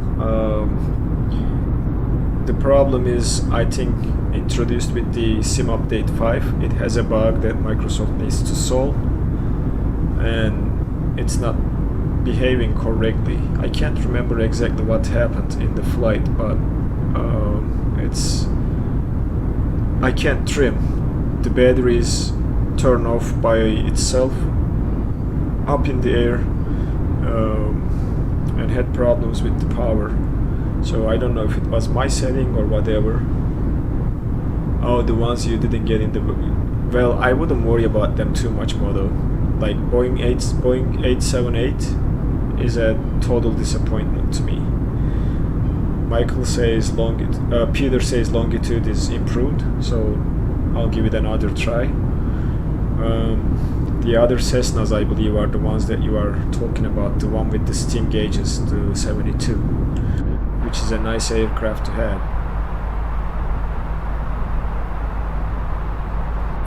Where are we now? Okay, 138 miles, getting close to our top of descent. Oh, you want the Aerobot. That's the Cessna 152 Aerobot, right? Yeah. Yeah, those are nice planes. I haven't flown with them quite often, but when you crave for old school VOR navigation and steam gauges, I think those planes are great.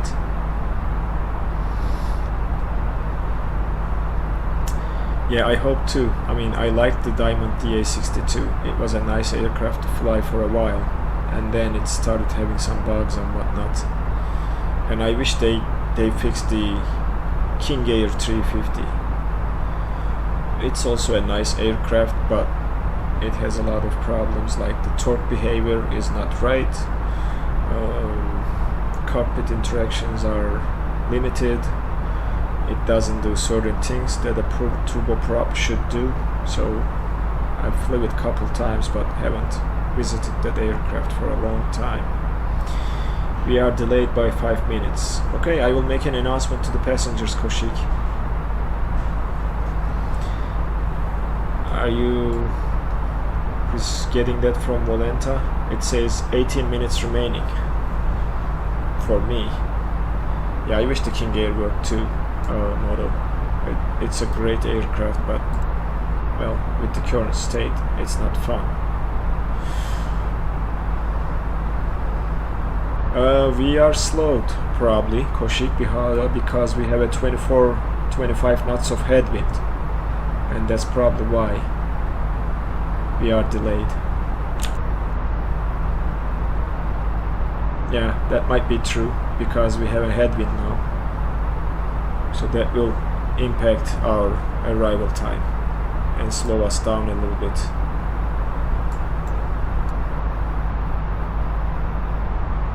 And I don't know when Volenta will start incorporating the SIDS and stars. So the time in Toronto in real life is 2:47. Okay, that's the same time with Indiana. It's 3:47 here as well.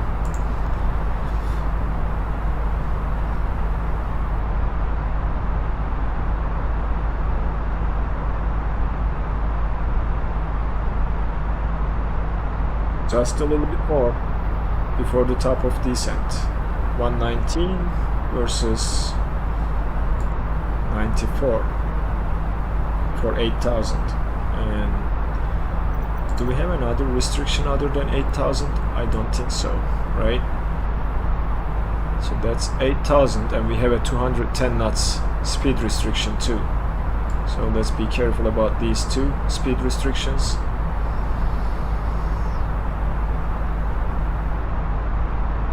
Oh, thank you very much, Michael. Yeah, I think the airliners are not that complicated.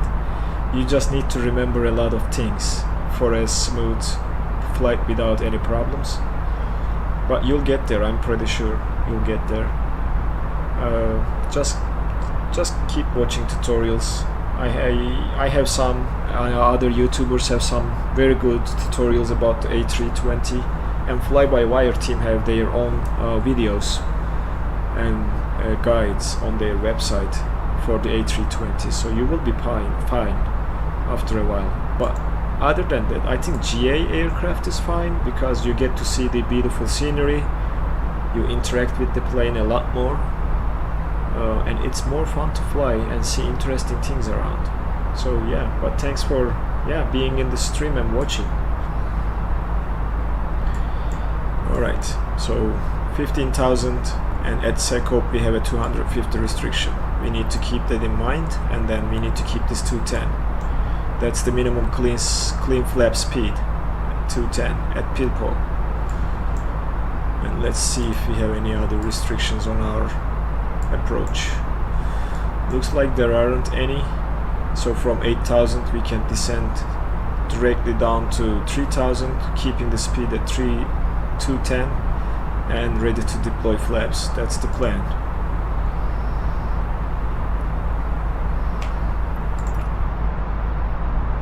Yeah, I'd like to get a real life pilot license, that's for sure. Very close to top of descent, guys, very close. We'll keep monitoring the MCDU like this so that we don't miss our top of descent, because it's in about 6 miles. So right after Tadmo we will be starting our descent, and 250 we are already below 250, so that speed restriction is not a problem for us.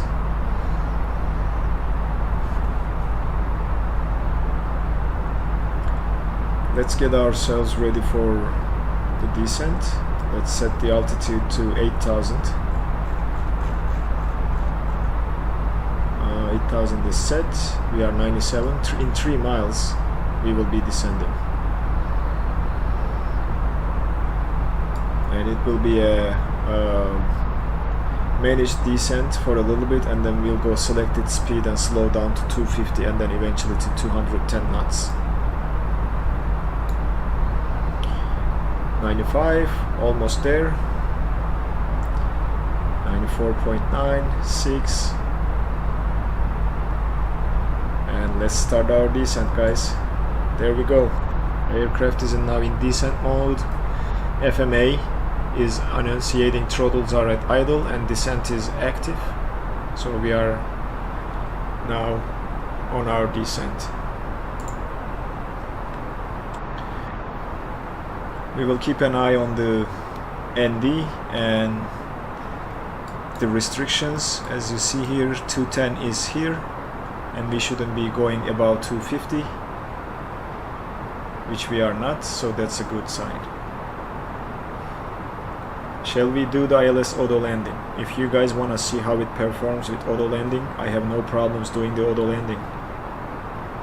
If the airport is capable of landing automatically, yes, we can try that. If you are curious to see, I have no problems, and I will be recording the landing to see it later on. So descent started. What we need to do is we need to go to the and we need to start tracking CYYZ distance to Toronto. So Modo says, yeah, we can do auto land, guys, no worries there. We need to get the cabin ready for the... Okay, sure, then auto land is what we are going to do in this flight. Constraints are on, we are below 250, everything checks. Oh no, we are not below 250. Let me see that chart again. Where was it? Let's keep the arrival open for now. At Sekop. Okay, Sekop is way there. We still have time to get there, and I'm not sure why we are seeing 210 knots here. It's not displayed, so that restriction might not be true. Therefore I will not worry about this, but I will worry about this 250. Okay,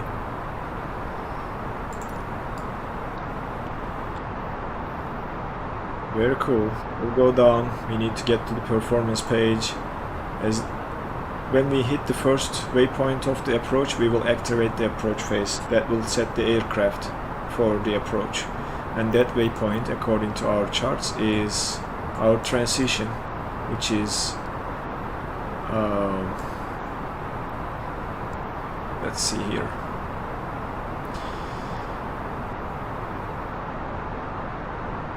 which is the last waypoint on our flight plan pad. Let's see which one is the initial fixed. We can also see this down below on our flight plan page. We are coming down. So I would say we need to activate the approach phase when we reach to our initial fix, and our initial fix in this case is CGAM. Right there, initial fix. So here we will activate the approach phase in the MCDU as well as the main control panel. Or we can do that a little bit earlier on the MCDU to get the aircraft ready. So we'll keep this. If you don't do this on time, the aircraft will do this for you. So really no worries there. Passing below 27,000, the speed went back to speed mode. And we are getting close to SECOP. So let's go to open speed and start slowing down a little bit to get down to 250 before it's too late. As this aircraft will not slow very easily on descent, and it has a risk to impact our descent profile or performance. So let's just keep the speed manageable to slow down to 250 on time.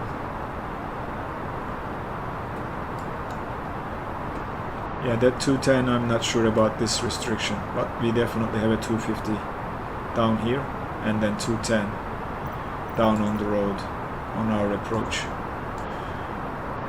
which is, yep, 250, and then at PUPOV we will aim for 210.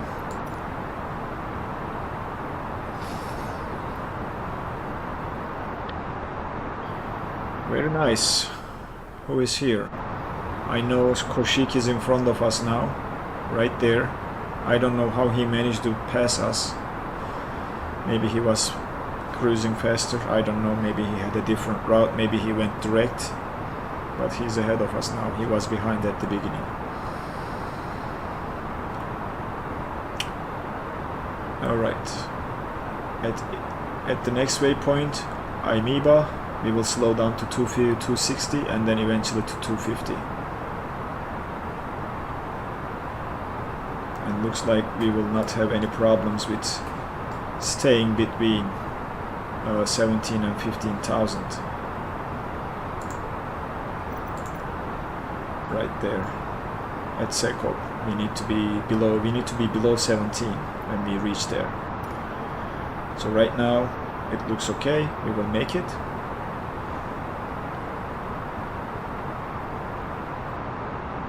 Okay, I don't know when you passed me, I didn't see you passing, but that's okay.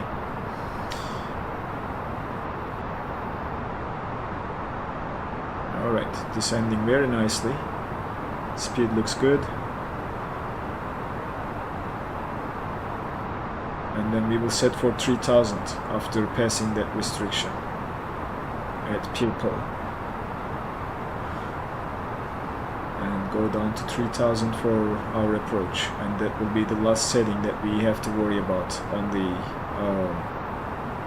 MCP. Radio altitude, the minimum is, hold on,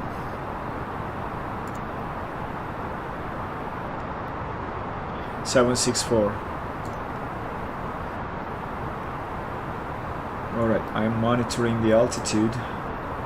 We are descending nicely. We need to descend 4,000 more, and we need to slow down to 250. And we will manage all that.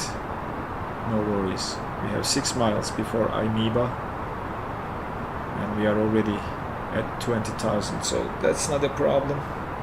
Now we can slow down to 260 just to be on the safe side. The aircraft will pitch up and slow the descent to lose speed, and then it will start descending again.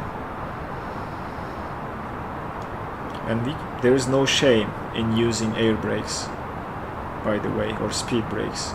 If you feel like you are going to breach a restriction, you can use the speed brakes to slow down and descend faster, which we will look into if we cannot get below 17,000 before SECOP. It's very busy in Toronto, looks like. I see a lot of players around us. Hopefully the traffic will be good enough and we don't have to do a go around or something like that. Alright, 19,000. And I think we can, yeah, we'll be, when we pass 17,000 we will slow down to 250 knots and keep the speed there. All in all, we are on profile, we are looking good. Though we have a little bit of crosswind now, because of that turn, that headwind became crosswind. We'll keep an eye on that too. But we are auto landing, so it shouldn't have any problems. So during auto land, you just don't touch anything, the aircraft lands itself, and then when the nose wheel is down, you engage the reversers. Do not touch the brakes until it slows below 60 knots, and then you can use the brakes. Let's go to the local barometric pressure. I think it was 29.61, but we will cheat by hitting the B key. And yeah, that's correct. I'll just change this to 612. So the altimeters are set. And we are below 17, so let's slow down to 250. That's great. We are on profile, everything looks great, we will have no problems. We are already meeting that restriction, so everything is looking good.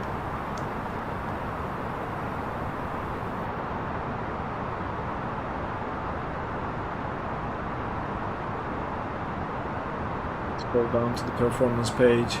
Still not quite there yet to activate the approach.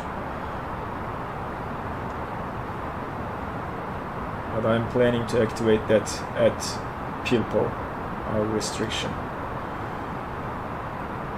Right here, so that the aircraft slows down to 210. When you activate approach mode, it does it for you. You don't have to worry about the speeds. And this is different than this mode here. So it's just configuring the aircraft for the approach.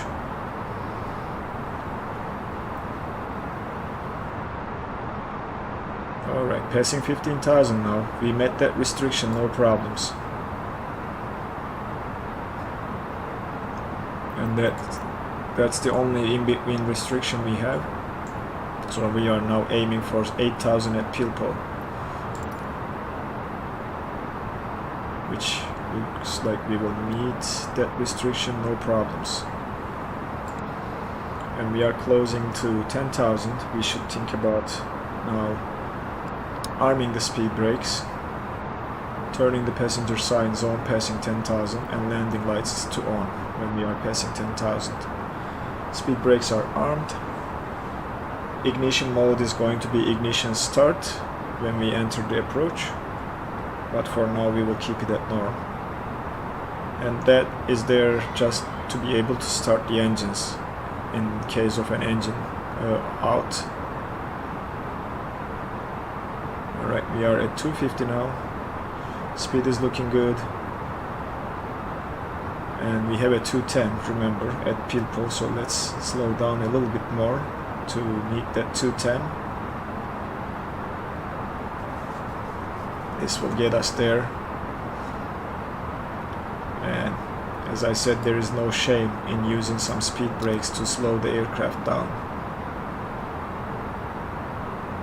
so that you maintain your profile and meet the restrictions.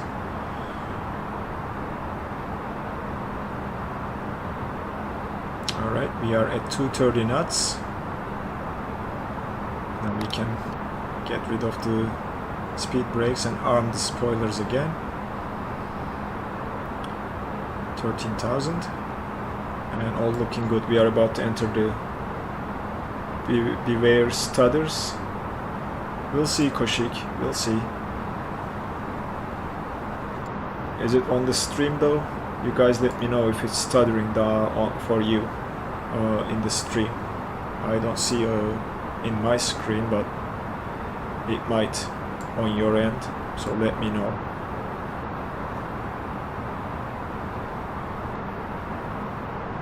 I'm gonna keep the flight recorder open and start recording the flight.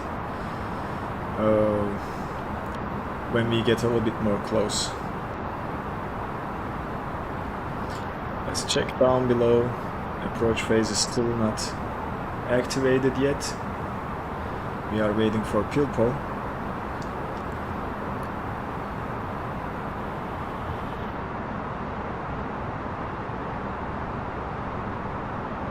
And getting close to 10,000 now. You have been solitaire, yeah. I don't know if the pilot and co-pilot play something in the cockpit when they are doing a long haul, in a long flight. I don't know what really pilots do when they are in the cockpit. I know they are responsible for monitoring the flight systems, but I don't know aside from that anything they do. Alright, getting close to 10,000 now. Let's start with the passenger signs. And landing lights to on. Nose wheel light will go to taxi, not to takeoff. That's during takeoff. And runway turn-off lights are at pilot's discretion. If you choose to turn them on, it's up to you.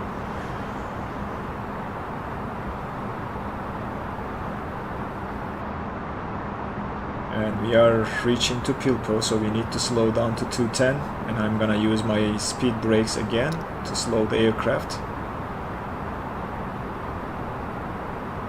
to 210 knots. As you see, speed brakes are extended and the aircraft is slowing to 210 knots without any problems. We need to be at 8,000, so I'm gonna keep the speed brakes engaged for the aircraft to descend a little bit faster without picking speed, and we shouldn't have any problems meeting 8,000. And we will arm the spoilers again.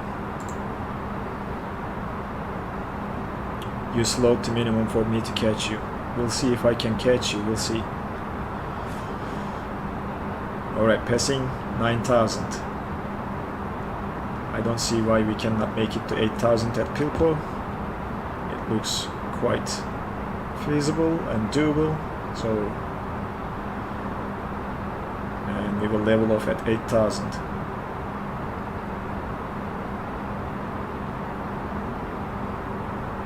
And Toronto is right there. Alright, we are getting to 8,000, no problems, we met that restriction. Good job.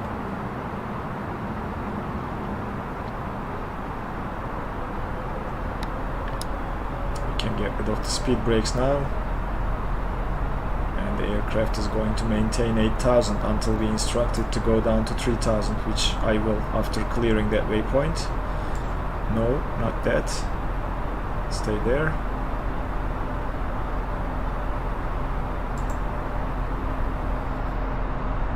We are clearing PUPOV now, and let's see if any other restriction other than that. Nope. So now we can do this. We can go down, go to the performance page, and approaches, as you see, activated by itself. So we are on approach mode now. We can engage that and that, turn the landing system to on. We will look for the... What happened to my flight plan path? Oh, that's messed up.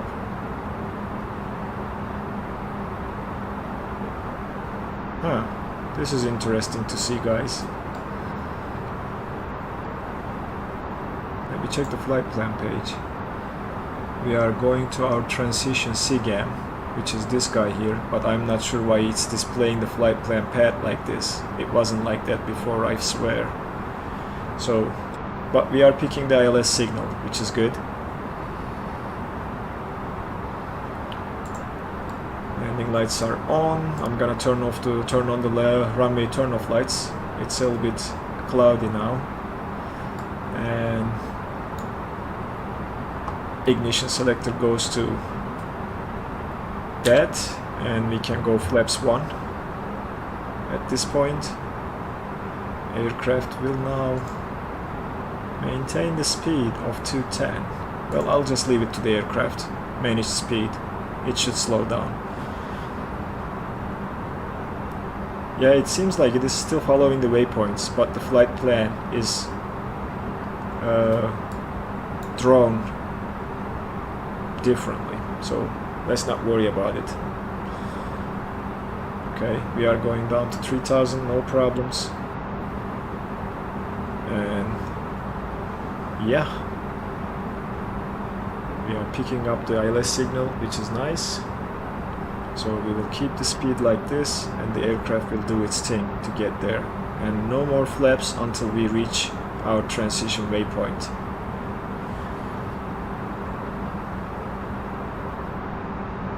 And as you see, our landing speed is here, 152. I'm not sure why we are seeing this flashings on the screens. That's interesting, never happened before.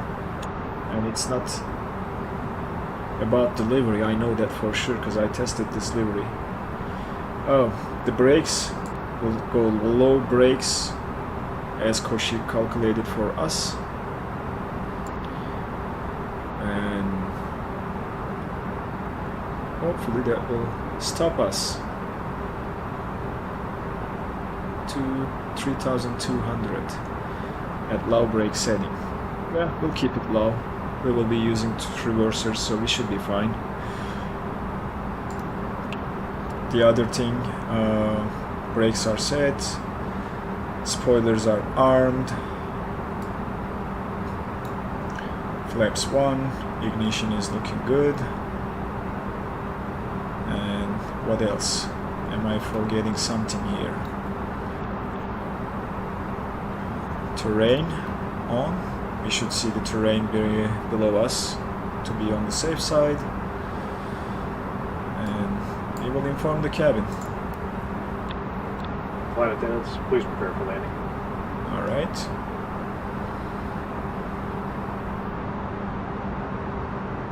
Looks like we are following the flight plan still, no problems there. So Koshik says it's stuttering. I hope it will not be the case for me. We will drop the landing gear when we make this turn, and I'm pretty sure it's gonna go from here to Seagam. So I'm not sure if it will follow this flight path or cut it through here. We will see. I'm looking to here because this is 2500 is checked. That's the radio altitude. We'll hit the B key one more time to make sure we are on the correct QNH setting. And I'm expecting the aircraft will follow that path. Yep, exactly. Okay. Now we are at 3000. We will wait until we make the turn, and then we will activate everything from there, like the approach mode and whatnot.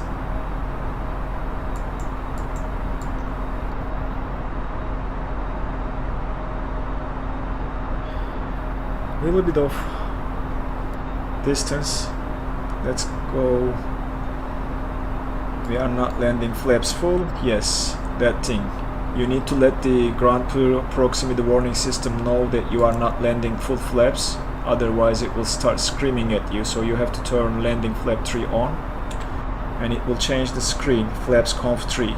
As you see, it was saying flaps full before. If I turn it off, just to demonstrate very quickly, you see it says flaps full, and turn it on, it says conf 3. So make sure you do that. And we are pretty much on final. Let's drop the landing gear, guys, and let's see that gear animation. Oh my, it looks nice. It lands pretty smoothly, Modo. I tried it before. Alright, so that is there. Now we can go flaps 2. And the aircraft should slow down more.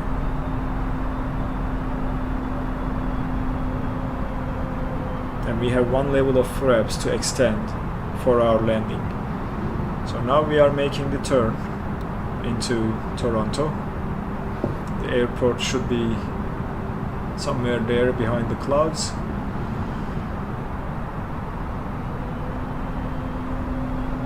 All in all, so far it's doing its thing very nicely, so no problems whatsoever.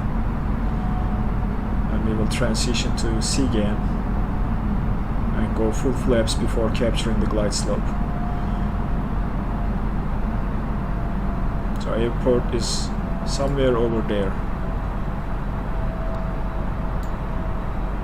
at the distance. Yep, I think that's the airport right there. I lost my cursor for some reason, but you saw it on our left. Landing gear is down. I'm waiting for the last notch of flaps,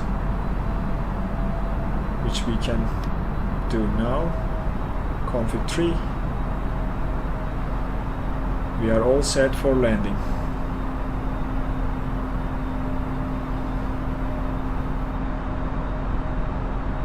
Looking for the airport to our left, and we will activate the localizer here in a little bit when we get close to CGAM, and I'm gonna get rid of the terrain. We are fine to see it a little bit better. The weather is messy, yes, but we are following an arc, which is nice.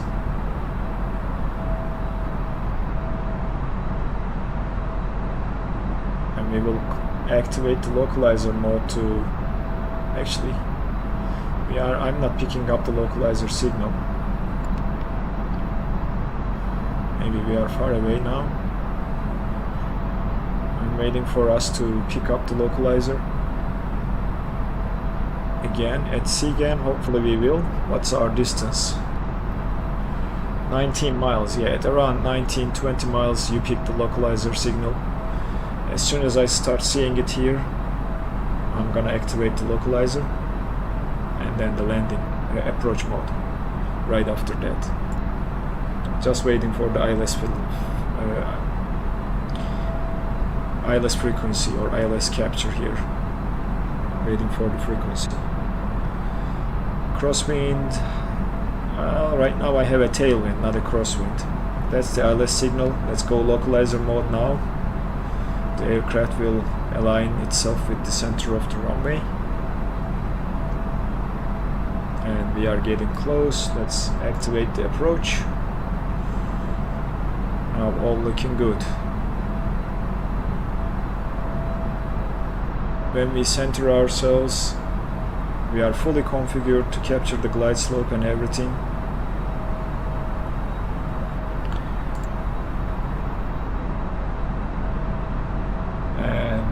To go down to 2000 looks like to capture the glide slope, or maybe it will capture from here. We will see. We'll set this for 2000, and that's at Kerpu right there. I'm waiting for the diamond to start displayed here. Localizer is now captured. Aircraft is aligning itself. As you see, that diamond is down below. It's gonna go to the center and we will be on localizer. We can go to LS mode here as well to see the localizer capture and our flight path or course. We set the heading to 2057 for runway 5. I saw the glide slope for a split second there, so we are on localizer but not quite on glide slope yet. We are expecting to capture the glide slope after.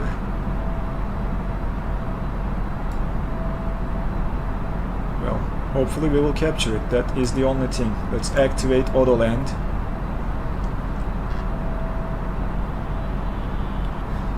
Now as you see, it's displaying Cat 3 dual autopilot 1-2, and I'm just worried about the. Okay, we still have time to capture the glide slope, hopefully, because I'm not seeing it still, but it's armed here. Maybe we need to go down to 2000. It doesn't necessarily say on the chart, so still not sure why we are not seeing the glide slope here. Oh, there it is. We started to see it, so no worries. I was a little bit impatient, I guess. That's the glide slope diamond, and the aircraft should start descending when it's in the middle. All looking good, guys. The rest is on the autopilot. Hey Scotty, thank you. Yeah, it's looking good. We are configured and ready to land. Let me start the recording. And we'll take a look from different views and jump back into the cockpit to see how it's going to land itself. We are almost about to capture the glide slope.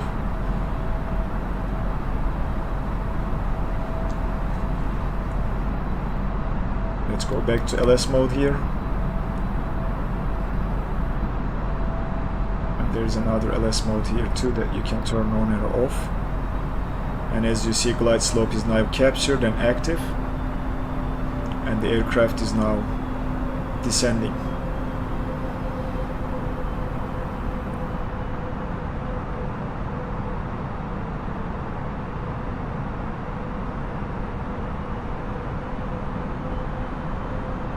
I am thinking about getting rid of all the gamer tags. It's just clogging our view, but it's not doable at this point. We'll just enjoy the views outside.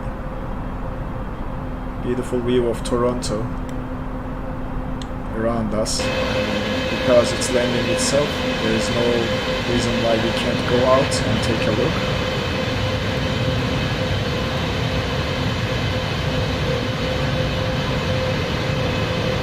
Nice approach.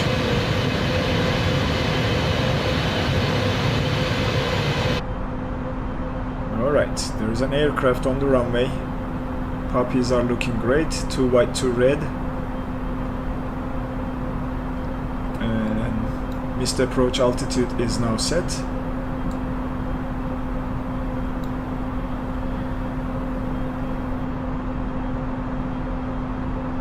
Yeah, CN Tower, I can't see it around me either. It should be over there, right? Yeah, it should be over there to the right side. Anyway, let's focus on landing and see how the aircraft will do its auto land. 1000. 1000 checked.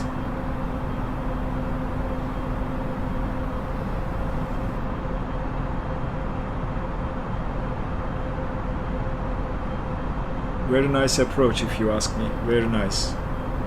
I like approaching Toronto, and this mod that changes the colors of the trees is awesome. Thanks for that suggestion, Modo45. Yeah, a little bit of stutter loading the scenery in. That's fine, I guess. We shouldn't have any problems for the rest. And we will just monitor the PFD. 500 is checked, approaching minimums, and you will see auto land here when we reach our minimums. 400.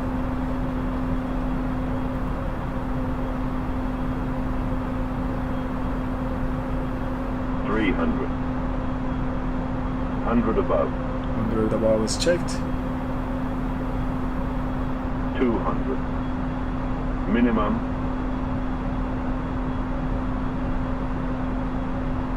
100. I'm not sure if it's going to land itself. Oh, it is. It's flaring. Retard. It's flaring. Retard. Retard. Nose wheel is now down. Reversers are engaged. And yep, we are on the ground. Beautiful landing. We are slowing. 80 knots. 60 knots. Reversers are disengaged now. Tap the brakes. And there we go. We are on the ground. Nice and easy landing. We'll use this high-speed exit to the right. I don't know where the terminal building is. Yep. We will use this exit right here and go to the terminal.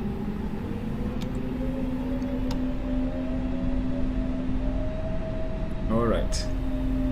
That was very good, yes. Great performance from the autopilot landing. Let's clean the aircraft up before we move forward. Ignition back to normal. Flaps we can retract. Ground spoilers are now, they can be disarmed. Predictive wind shear and weather radar can go off now. And we can turn off the landing lights. Keep that one. And strobe to auto. And runway turn off lights can go off as well. So let's taxi.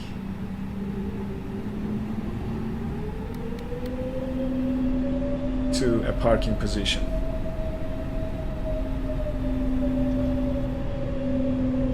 Alright, very nice.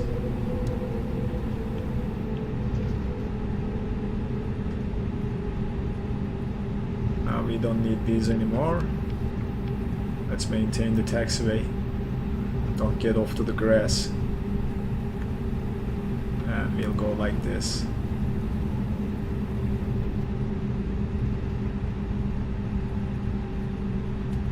Yeah, I'll probably get a jetway here, Modo. I will.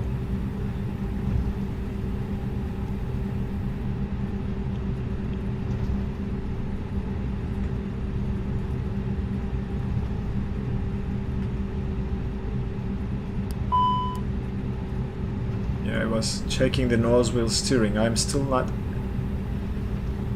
able to turn this aircraft like I used to. Maybe that's something came with the latest development version. I'm keeping the TCAS on to see the ground traffic and make sure I'm not going to run into any aircraft if I'm about to cross a runway or something to go to the parking position. But I will keep going and we'll park somewhere over there.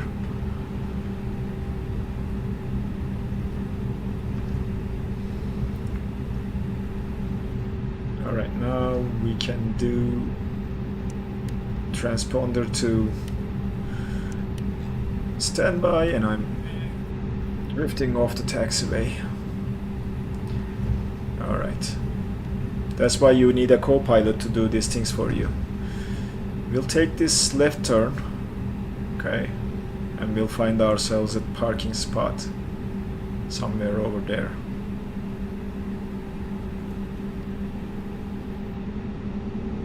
Yep, there are a couple parking spots available, so we'll pick one of them and park the aircraft. And I'm not sure why it's not turning but slowing. I shouldn't go like 40%.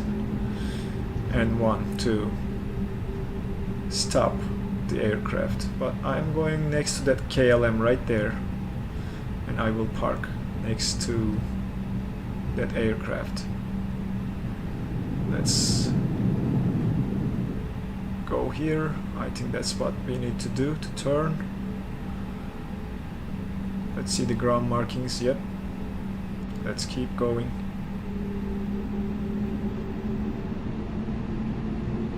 And there we go. Nice lineup with the parking position. It'll look like this. And you'll probably stop right here. Turn the taxi lights off, strobe to off, and set the parking brake. One thing we forgot is to turn on the APU and start running the APU. But it's fine, that's a small detail that we forgot. Before turning off the engines, let's take a look outside, and we are going to replay the landing just once to see it from outside view. Shall we do that, guys?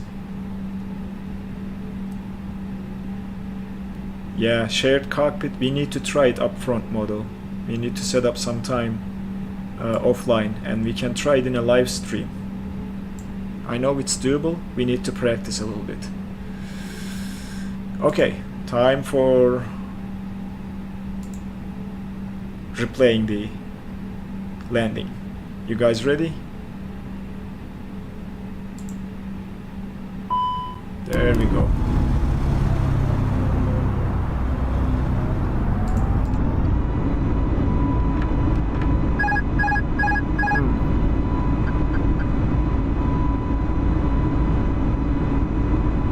Not sure if it's going to work, because we just lost the configuration of the aircraft, and you see a lot of warnings here. When you replay, this usually happens, but hopefully the recording will let us observe the landing without any problems. So we will see.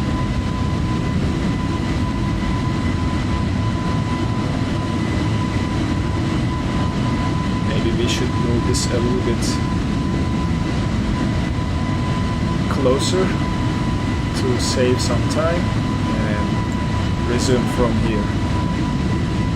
Alright, there's the runway.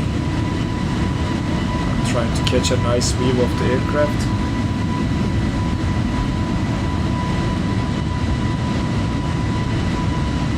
Yeah, then let's set up some time in the Discord model. Come online together, give it a try, and we can do the Discord voice chat to communicate and give it a try, and we can stream together in one of the live streams and do a shared content. It was a smooth landing. To be honest with you, autopilot lands better than I can. There we go, one more time. Let's see.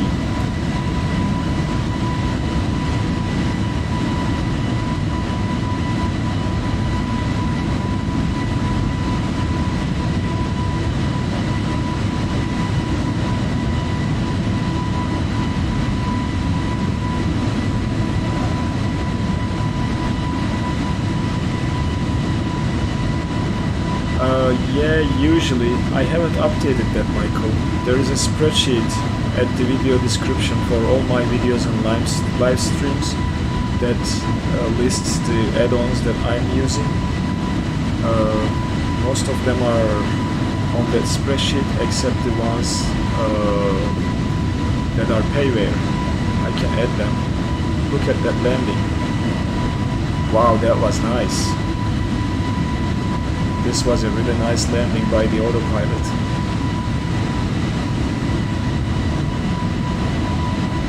I don't see the reversers or anything else. I'm not sure if this is going to slow the aircraft. Oh, there you go. Reversers are on for a split second. Yeah.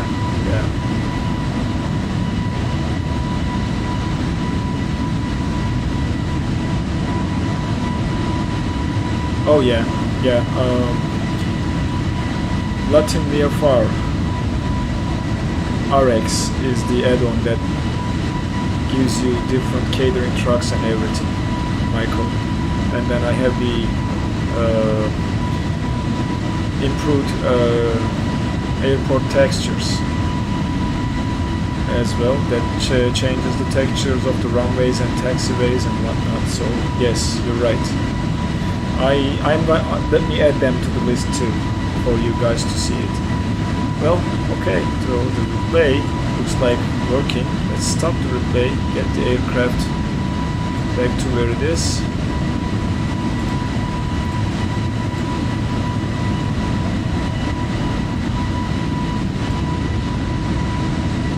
What's going on? Oh, it's loading the airport because we stopped the replay. And everything is just loading in right now. Sorry about that, guys. But we are at our parking spot. APU should start shortly. We have a little bit of warnings over there. Brakes are hot, so we'll turn the brake fan to on. Predict the wind shear, that's okay. APU is now available, and we are ready to shut down the engines. Sure, Michael, yeah, I will add those. And Moda45, my friend, thanks for the $2 Canadian donation. You are always so generous. Okay, engine 2 is now going off.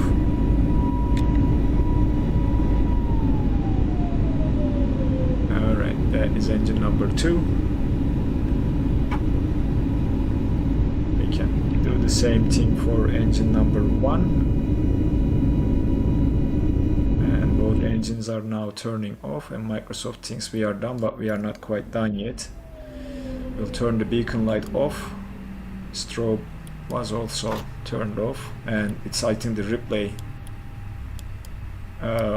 turning on everything for us again. So sorry about that, didn't catch that sooner. We turn the bleed on, and now we can request a jetway, right? So let's get the jetway connected. I did not dare to request a jetway. I'm not sure why it's not moving. Well, thank you very much, guys. Yeah, thanks for joining the stream. I am for some reason not able to get the jetway, so I'll try it from here too. Well, maybe that's something I need to worry later. So no jetway for us. That's cool though. All these master cations are coming from the plane where we had to do everything again for the replay. But yep, this is probably going to be it for today's stream. Everybody who joined and watched the stream till the end, thank you very much. And we will be ending the stream here in a little bit after I say goodbye to everybody, and see you guys next week. So Michael, Moda 45, Koshik, Peter, Scotty, thanks for being here. Any other people who watched the stream but I didn't see their messages in the chat, or I missed them? Jamie Faras, again, was here for a couple minutes. Thank you very much, guys. Thanks for being here. I hope you guys enjoyed the stream. Oh, and because I was late to ask the question and everybody was okay with that, so next flight we'll do Niagara Falls without a question, okay? We will go to Niagara Falls in the next flight with the Cessna 152, and then we will do our 2 questions for the next stream from there. So I think that will be the way to do it, so that I don't hold you guys here to ask another question. But thanks for being here, as I said, and I will see you in the next stream. Take care, guys. Have a happy Sunday and wonderful week next week.